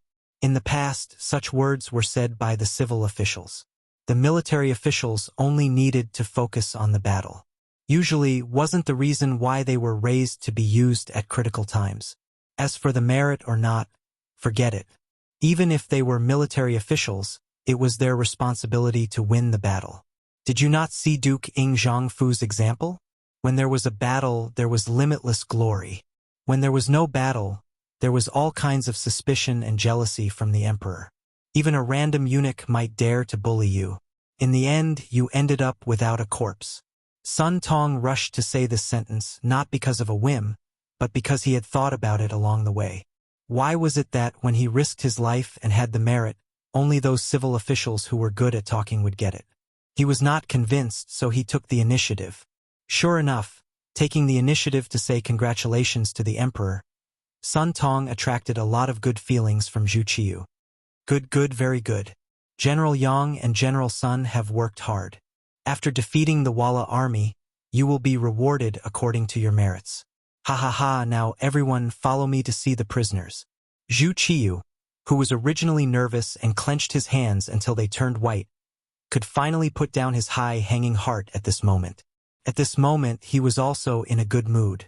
Laughing loudly, he led the ministers straight to the square outside the imperial palace. On the square, there was a black mass of Walla cavalry in strange clothes kneeling on the ground. They all had their heads lowered, their faces dispirited. Some of them were even trembling slightly to show that their hearts were not calm at this moment, and were even a little scared. It was no wonder that they were so nervous. Previously, when Yang Chundong stretched out his finger at the victory gate, one by one the Walla cavalry fell to the ground and died. Even their general, the king, died because of this.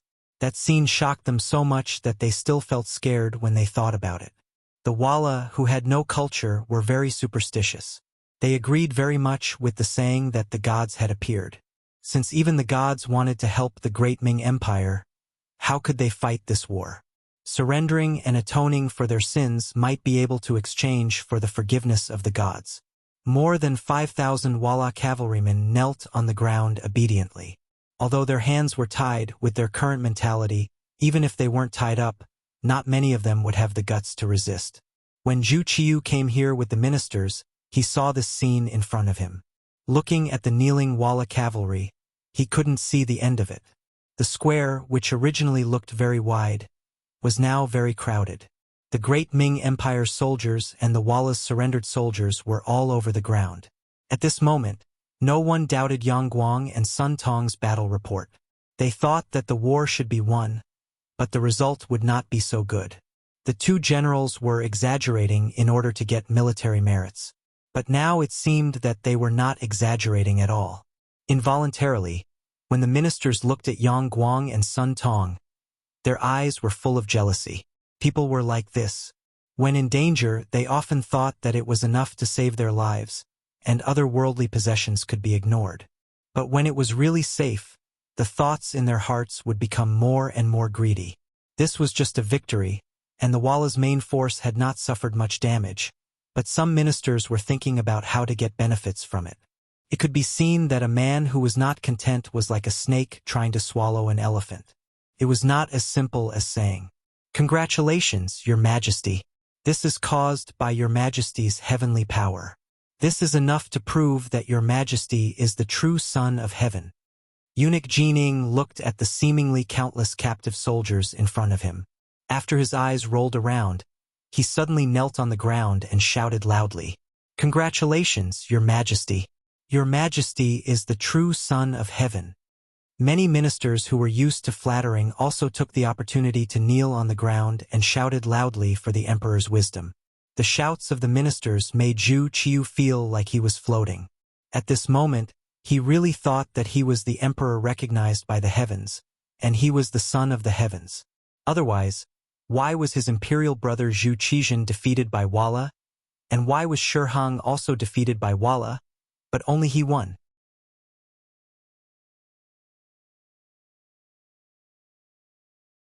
Chapter 200. Ha ha. Ha ha ha. All of this is due to the assistance of all the officials. Zhu Qiu happily distributed the credit to the other officials. For a moment, it attracted endless sounds of gratitude from the officials. However, not all of the officials were shouting that the emperor was the true son of heaven.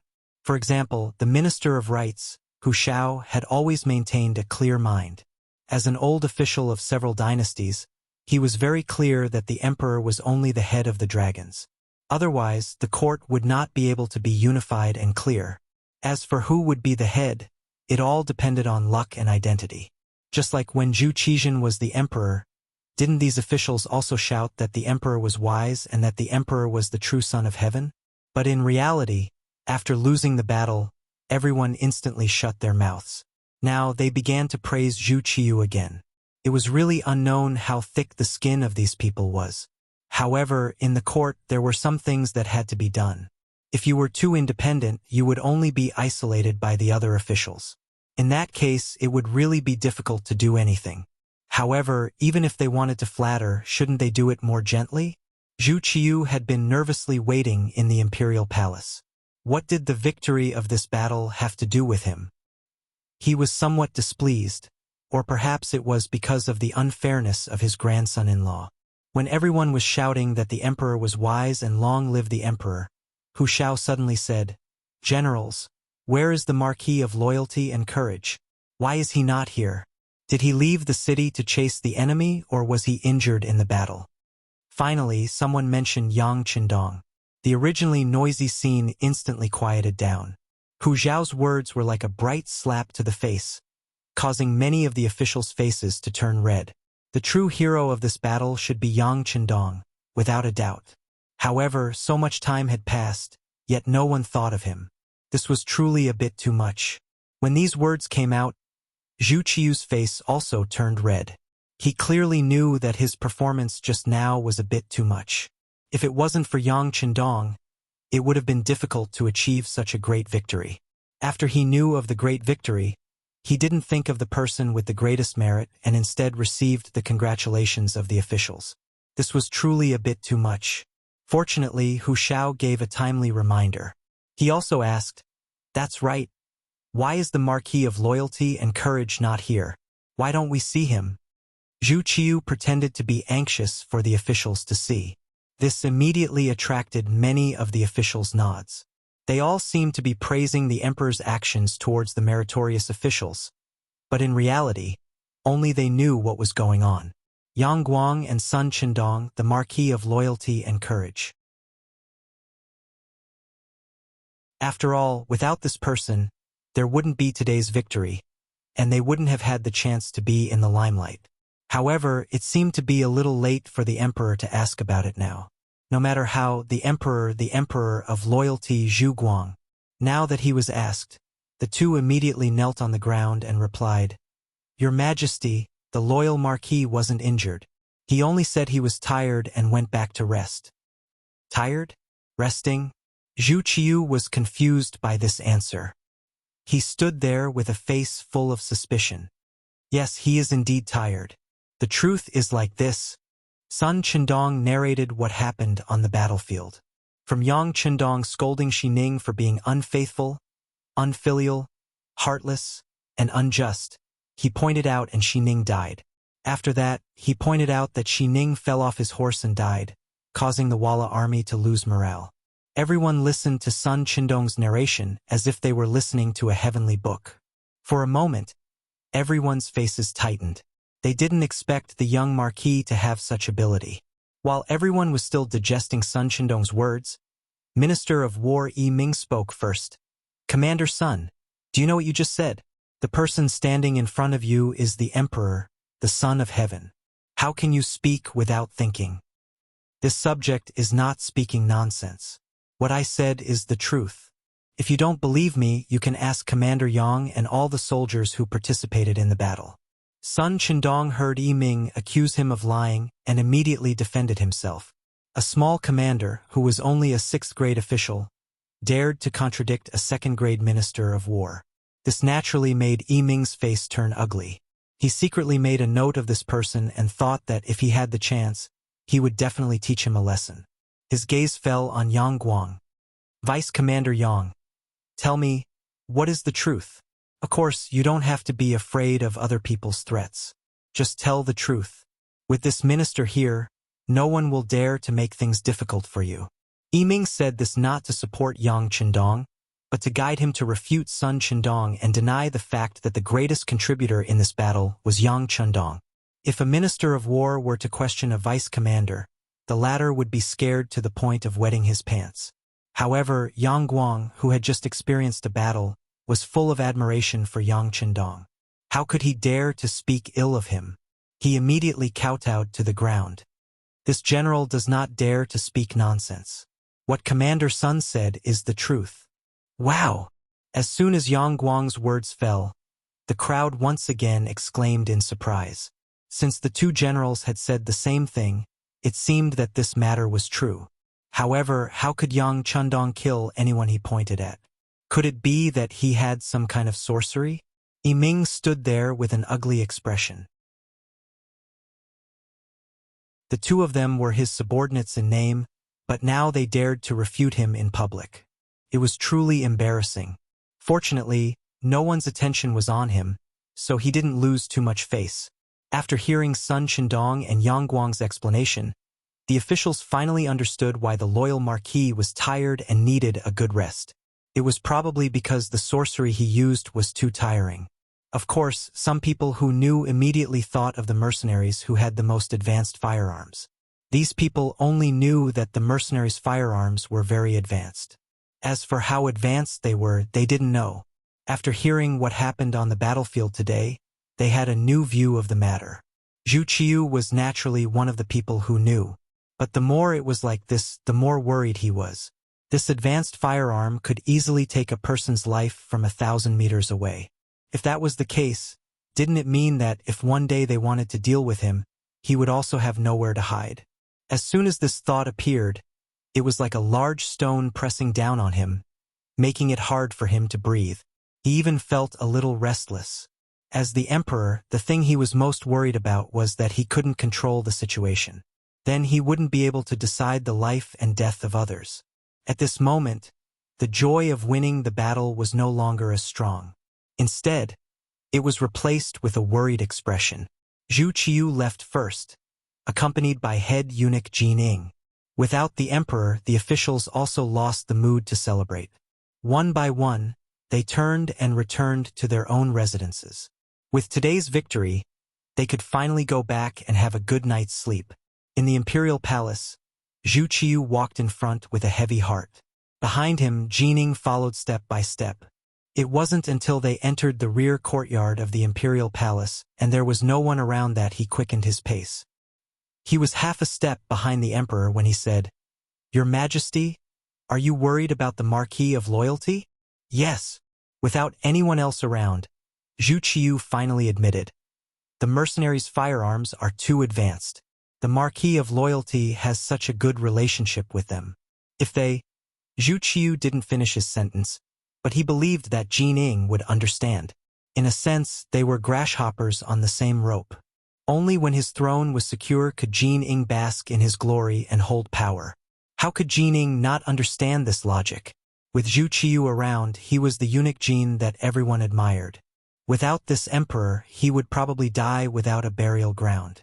Since the emperor had worries and hidden dangers, he had to think of a way to deal with them. This subject understands. How about this? I will immediately make a trip to the immortal abode and have a chat with the Marquis of Loyalty. At the same time, I will see if there is an opportunity to get in touch with the general of the mercenaries and reach some kind of agreement with them. Jin Ying reported his thoughts to the emperor. Good. Let's work on both sides. In any case, there must be a result. We will not allow anyone who threatens our safety to exist. Zhu Qiu nodded lightly, his voice carrying a hint of dignity. Immortal abode. When Yang Chundong returned, he had gained a new title, War God. This was probably what it meant to become a god in a single battle. With just a few pointers, he had created his own legend. According to reliable investigations, not a single member of the Great Ming Dynasty's army had died in this battle. Only a dozen or so people had been injured in the pursuit because they had been too excited. The achievement of repelling 10,000 enemies with 0 casualties was worthy of this title. This was the benefit of having a weapon that transcended time. It wasn't that the Walla was useless, but rather that the Ghost Shadow Sniper Squad's marksmanship was too miraculous. In the Immortal Abode study, Yang Chundong was listening to the report of the Deputy Chief of the Security Bureau, Yang San, with his eyes closed. Summarizing a battle after a battle was an excellent tradition. Even Yang Chundong was no exception. Before this battle, he had already made plans for the worst-case scenario. That was, the Walla cavalry wouldn't stop and would directly attack. If that were the case, the 4 companies of Cold Vanguard lying in ambush outside the Victory Gate would all attack. If that were the case, no one could guarantee that the Cold Vanguard wouldn't suffer any losses in the chaotic battle. After all, their greatest shortcoming was their lack of numbers. If they really did encounter enemies who didn't fear death, how many people could they kill with 400 guns? Fortunately, the Victory Gate had been opened wide, allowing Wang Zhan to fantasize about such a smooth battle. You can't rely on luck in war. This must be conveyed to Commander Ling Song, as well as to the ears of every Cold Vanguard soldier. Yang Chundong heard from Yang Ben that some of the Cold Vanguard soldiers had different opinions about only lying in ambush and not fighting head-on. After saying that the young master was being too careful, his expression became extremely serious.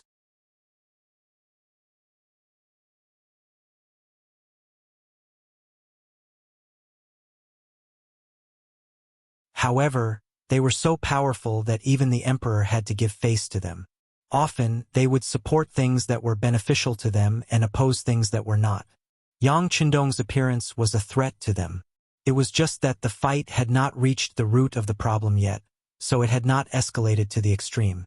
This was also one of the important reasons why Yang Chundong only developed in the business world. Yang Bao's distribution, Immortal Abode and Sky Beyond Heaven's hot sales, plus the Yang family's bank that was going to be established soon, gave people the feeling that they were thinking of ways to earn money. In the eyes of the Confucians, they were just stained with the stench of money and could not be brought to the table. In truth, all of this was Yang Chundong's intention. He did not come into contact with other industries in order to avoid direct confrontation with the Confucian faction. What he needed to do was slowly infiltrate. Once he had enough influence, some things would naturally come naturally. But before that, not even the emperor could touch this faction, and those who angered him would not have a good end. Why would he want to provoke them? Yi Ming and the others had only tried to undermine him because they did not want to see him gain too much power and merit.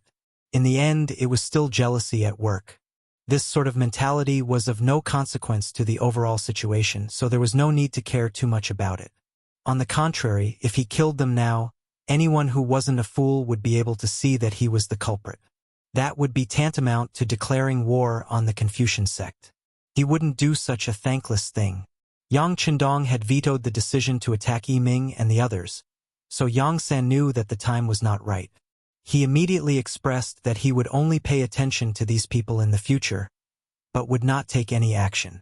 Yang Chundong was very satisfied with Yang San's timely declaration. Very good. The staff of the Security Bureau have worked hard. How about this, when you go out, go to the Chief of Tiger's Mane and get 1 million taels of silver to reward your brothers. Young master, there is still enough silver. Yang San waved his hand, wanting to refuse. In fact, the Security Bureau had never lacked silver. All of this was because Yang Chundong had said that if they wanted to establish an excellent intelligence system, they had to be willing to spend silver. Thus, a steady stream of silver flowed into the Security Bureau. With enough silver, it was much easier to do things with half the effort. Just this treatment alone had attracted the envy and jealousy of many people in the Yang family. However, this matter was requested by Yang Chundong, so even if others had some thoughts, they did not dare to say anything publicly. The Security Bureau was not in the eyes of some of the senior officers of the Yang Consortium's new army. But Yang Qindong's weight and authority were not to be questioned. All right, it's settled then. Go and do your work. Without giving Yang Ben a chance to refuse, Yang Qindong waved his hand and gestured for him to leave. Yang San was touched. He knew that the young master felt sorry for his brothers in the Security Bureau. After all, the members of the Security Bureau were sometimes like mice that could not see the sun. Most of them lived in the dark. In order to keep their identities secret, they could not contact their families, get married, and have children. They had to give up all their youth. Sometimes, in order to obtain important information, they had to work hard for a few months, half a year, or even longer. Giving more silver was one of Yang Qindong's ways of compensating them. Yang San suddenly raised his right hand and gave a standard military salute before leaving the study. Not long after, Tiger's Mane strode in. There were not many people who could come to Yang Qindong's side without reporting.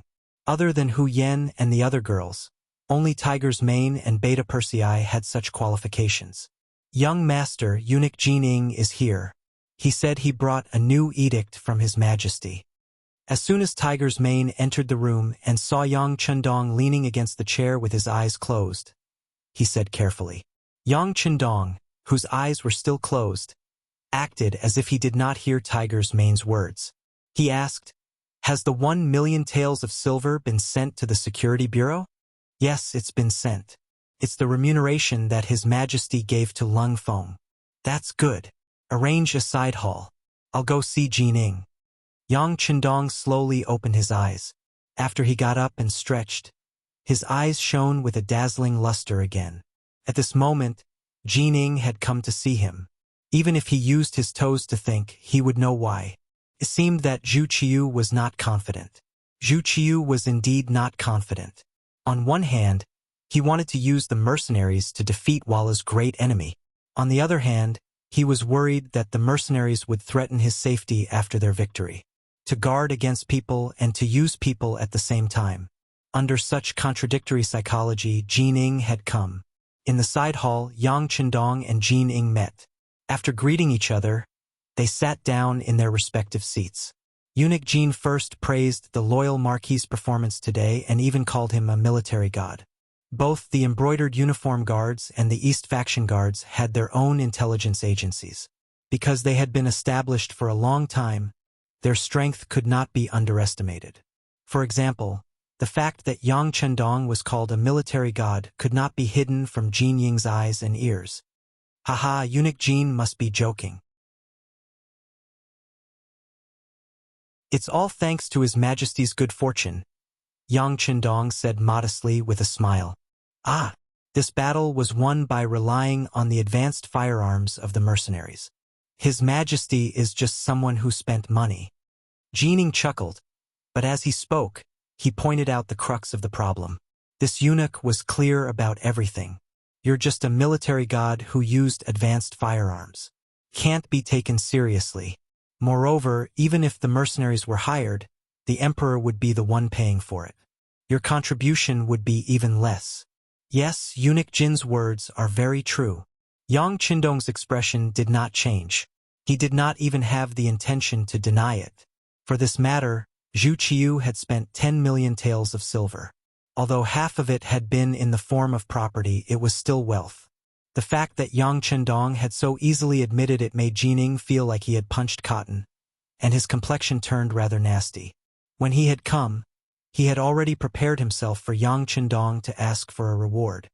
He had even prepared the words of reprimand so that he could use this opportunity to suppress this Marquis of loyalty and valor. But Wang Qindong had no intention of asking for a reward, so what could he do? He couldn't just go and reprimand a meritorious subject without a word. If he did that, he would be going too far. After all, the main force of the Walla had yet to arrive at the capital. If he got rid of the donkey after it had left the millstone and he couldn't deal with the mercenaries, wouldn't the capital be in danger? He could not bear such a heavy responsibility. Yang Qindong's low profile and modesty had ruined Jin Ying's plans. But Jining had followed several emperors, so he was able to react quickly. He looked at Yang Qindong and said, "Marquis of loyalty and valor, His Majesty is extremely satisfied with the performance of the mercenaries in this battle. He ordered this duke to reward the mercenaries no matter what. The imperial kitchen has prepared a lot of food for this occasion. Marquis Yang, why don't you tell them so that they can make things easier for you? At the very least, His Majesty should act as a host. Listening to Jin Ying's words, Wang Qindong knew that Jin Ying still wanted to go around him and get in touch with the mercenaries. Since this was the case and they had prepared delicious food, how could he not take advantage of this opportunity? If he could save on the immortal abode's food, why not? He smiled and said, "All right, since it's His Majesty's wish, this marquis will send someone to accompany Jin Gonggong to the mercenary camp's courtyard."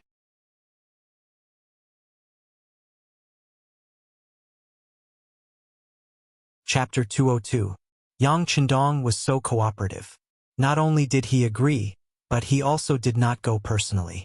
This greatly exceeded Jin Ying's expectations. He had originally thought that even if he agreed, he would go along and reap the benefits. Of course, Yang Qindong would not go with them. This was what Jin Ying wanted to see. He did not stand on ceremony.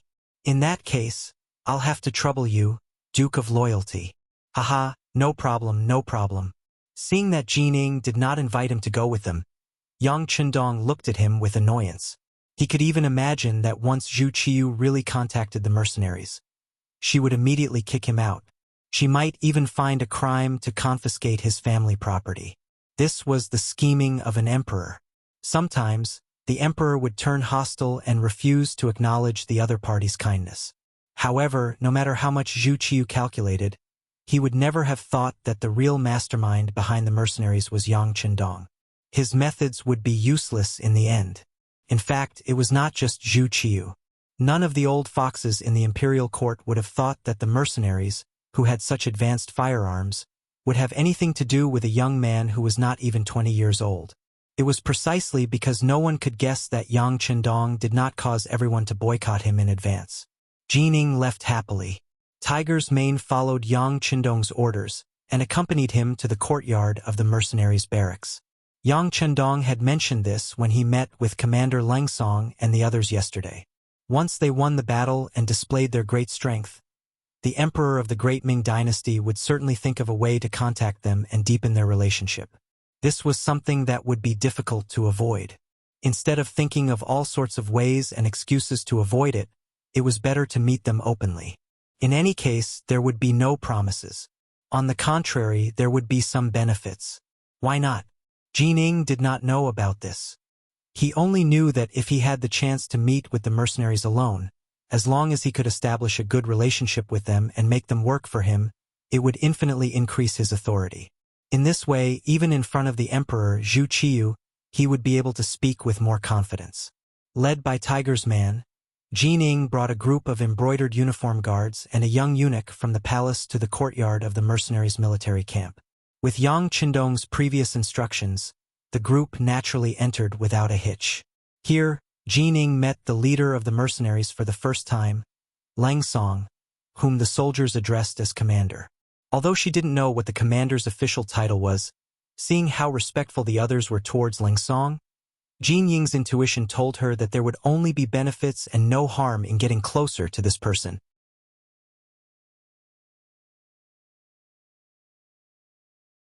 The mercenaries have helped us defend against foreign enemies, so you are our best friends. Whatever you need, we will find a way to satisfy you.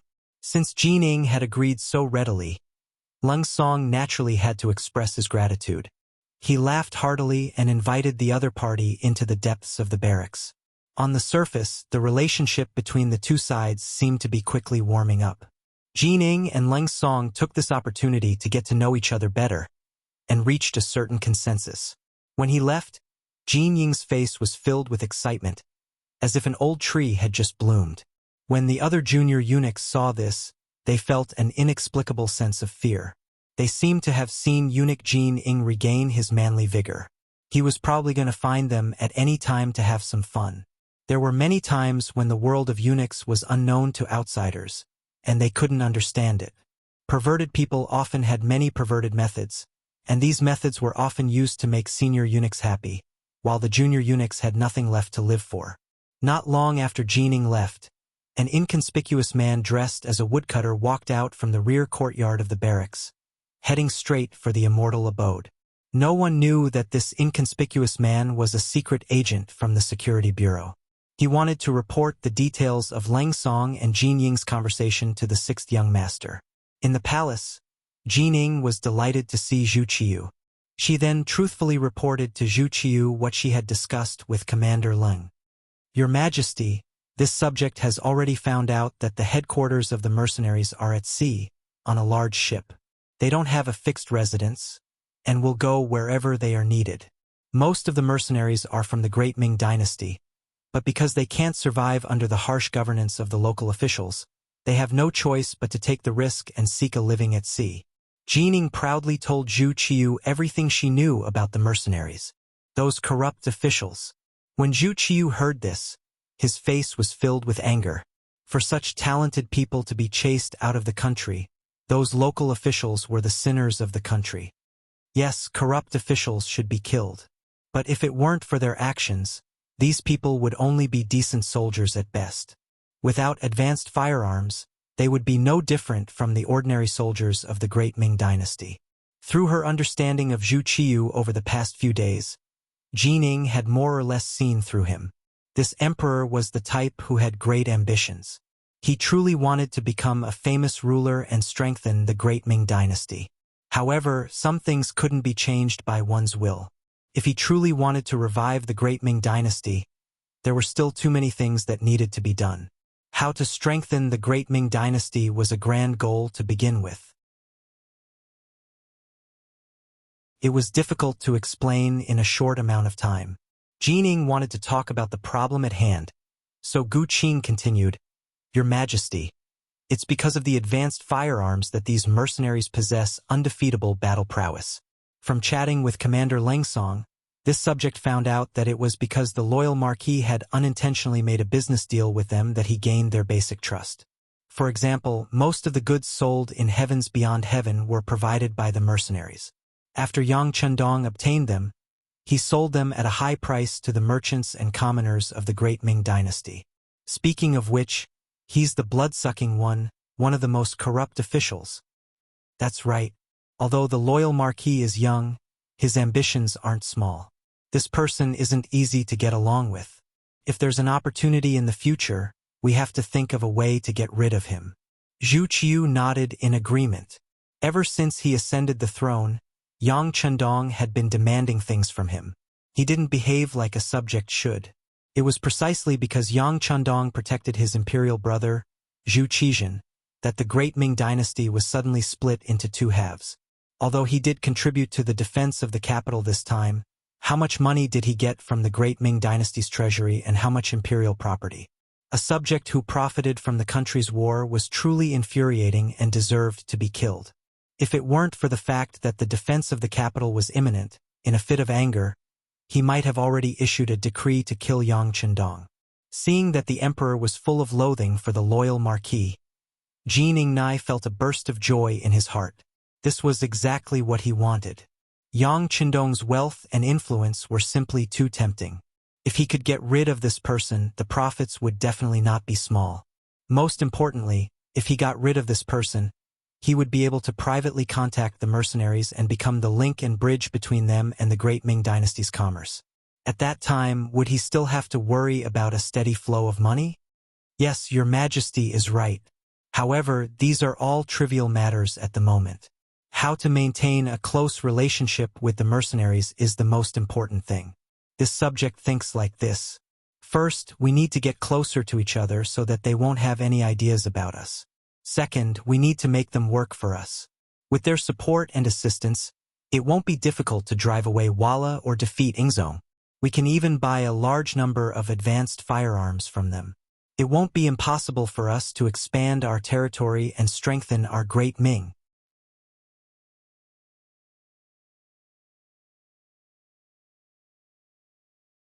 Chapter 203. Zhu Qiu's blood surged when he heard Jin Ying's words. Wasn't this person talking about his life goal? When he heard that he could buy a large amount of advanced firearms from the mercenaries, he became even more excited. Beloved official, Are they really willing to sell such advanced firearms to us? Zhu Qiu couldn't be blamed for asking this question. The mercenaries' strength lay in their advanced firearms. If everyone used the same level of weapons, the Great Ming Dynasty, which had sufficient soldiers, could destroy the mercenaries in minutes. Selling one's foundation to others was a short-sighted action. Zhu Qiu didn't think that this matter was very feasible. It's possible. Your Majesty, to be honest, this subject also thought that it was impossible. However, when Commander Lung mentioned that he needed a large amount of copper and iron, this subject casually mentioned that Your Majesty was very interested in the advanced firearms in their hands. Unexpectedly, Commander Lung agreed on the spot that as long as we could provide them with the materials they needed, he would personally gift us an advanced firearm as a tribute to Your Majesty. As for the need for more firearms, he would need to return to the sea and report to his leader before he could make a decision. When Jining said this, he was eloquent and eloquent. From the looks of it, he was clearly trying to show off his achievements. Is that really possible? That's great. This way, we can give them as much copper and iron as they need, as long as we have them in our national treasury. Although we can only get one first, we have a lot of skilled craftsmen in the Great Ming Dynasty. So we will be able to imitate them very soon. At that time, we will be able to sweep the world, ha ha ha. Zhu Qiu's brain reacted very quickly. At this moment, he seemed to be able to see many advanced firearms at his disposal and the scene of him conquering the world. Yes, this subject understands. Seeing that Zhu Qiu had agreed, Jining also sighed in relief. Previously, he had agreed to the other party's request for copper and iron without asking the emperor for permission. He was afraid that he would be blamed. Now, it seemed that he didn't need to worry. But then again, in order to obtain an advanced firearm and the friendship of the mercenaries, the price they had paid this time was too great. Just the copper and iron alone was promised to be 1,000,000 tons.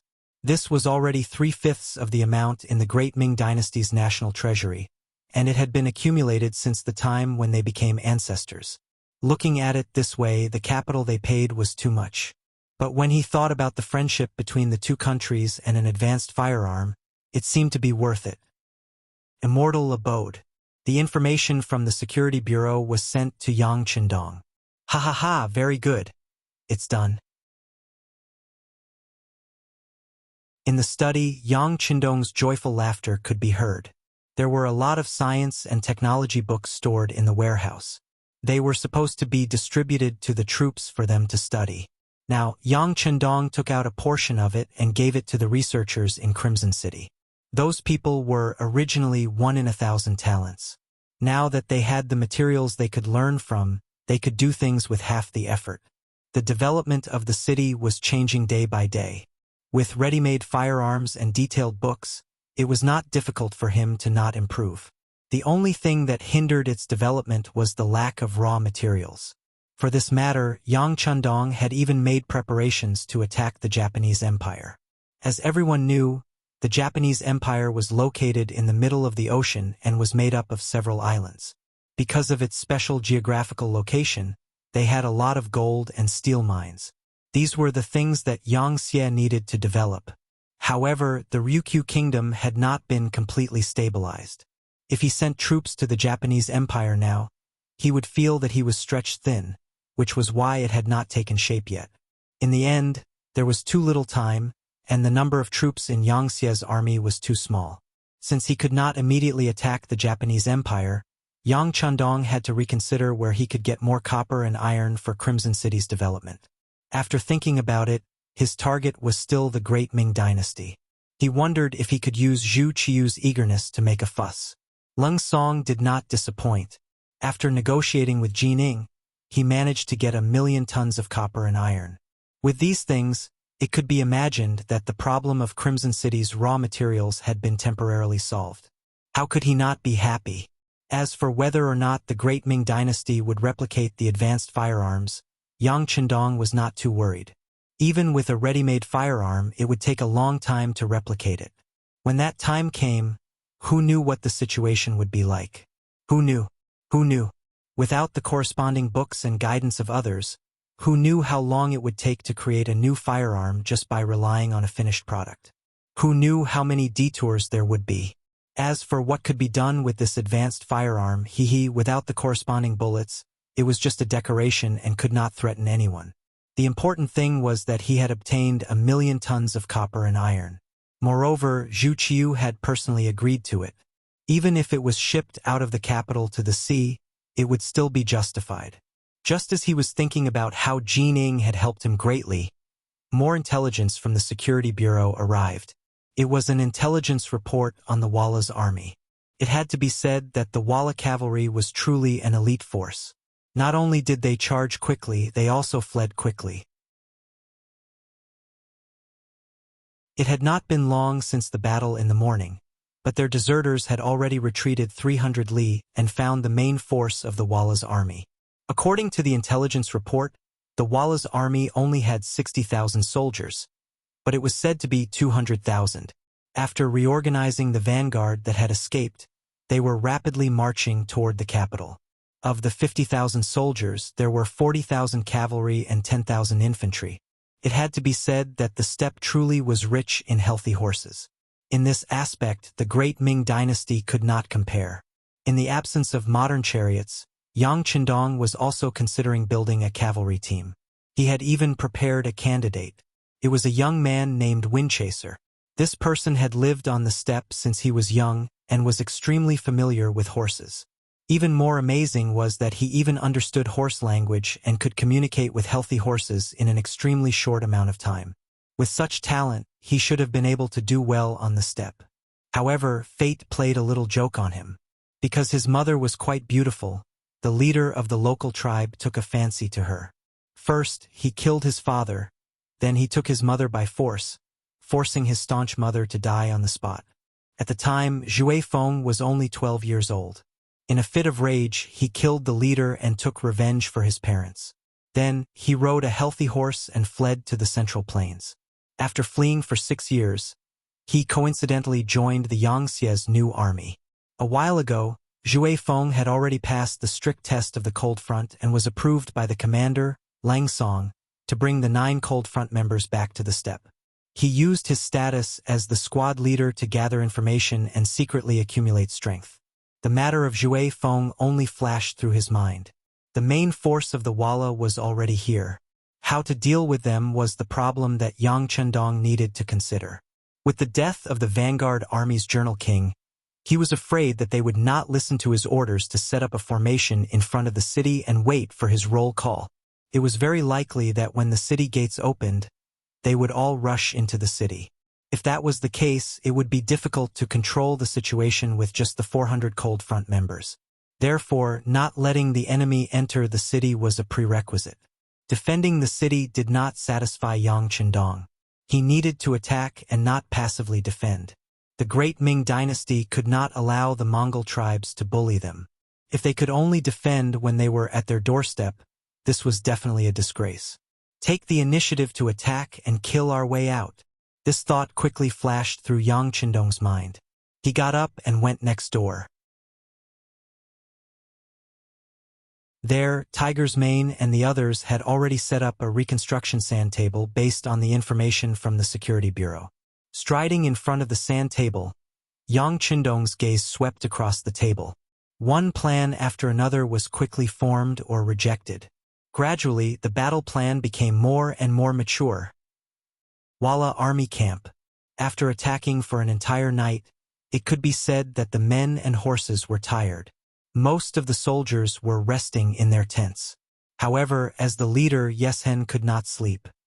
He was holding an impromptu meeting with his generals to consider the upcoming battle with the great Ming dynasty.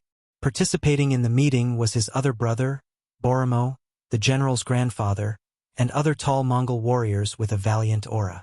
Everyone. The news of the Journal King's defeat and death should be known to everyone. What do you think? As the de facto leader of Walla, Yeshen had a dignified aura. Compared to the great Ming dynasty, the people of Walla acted more rudely and directly.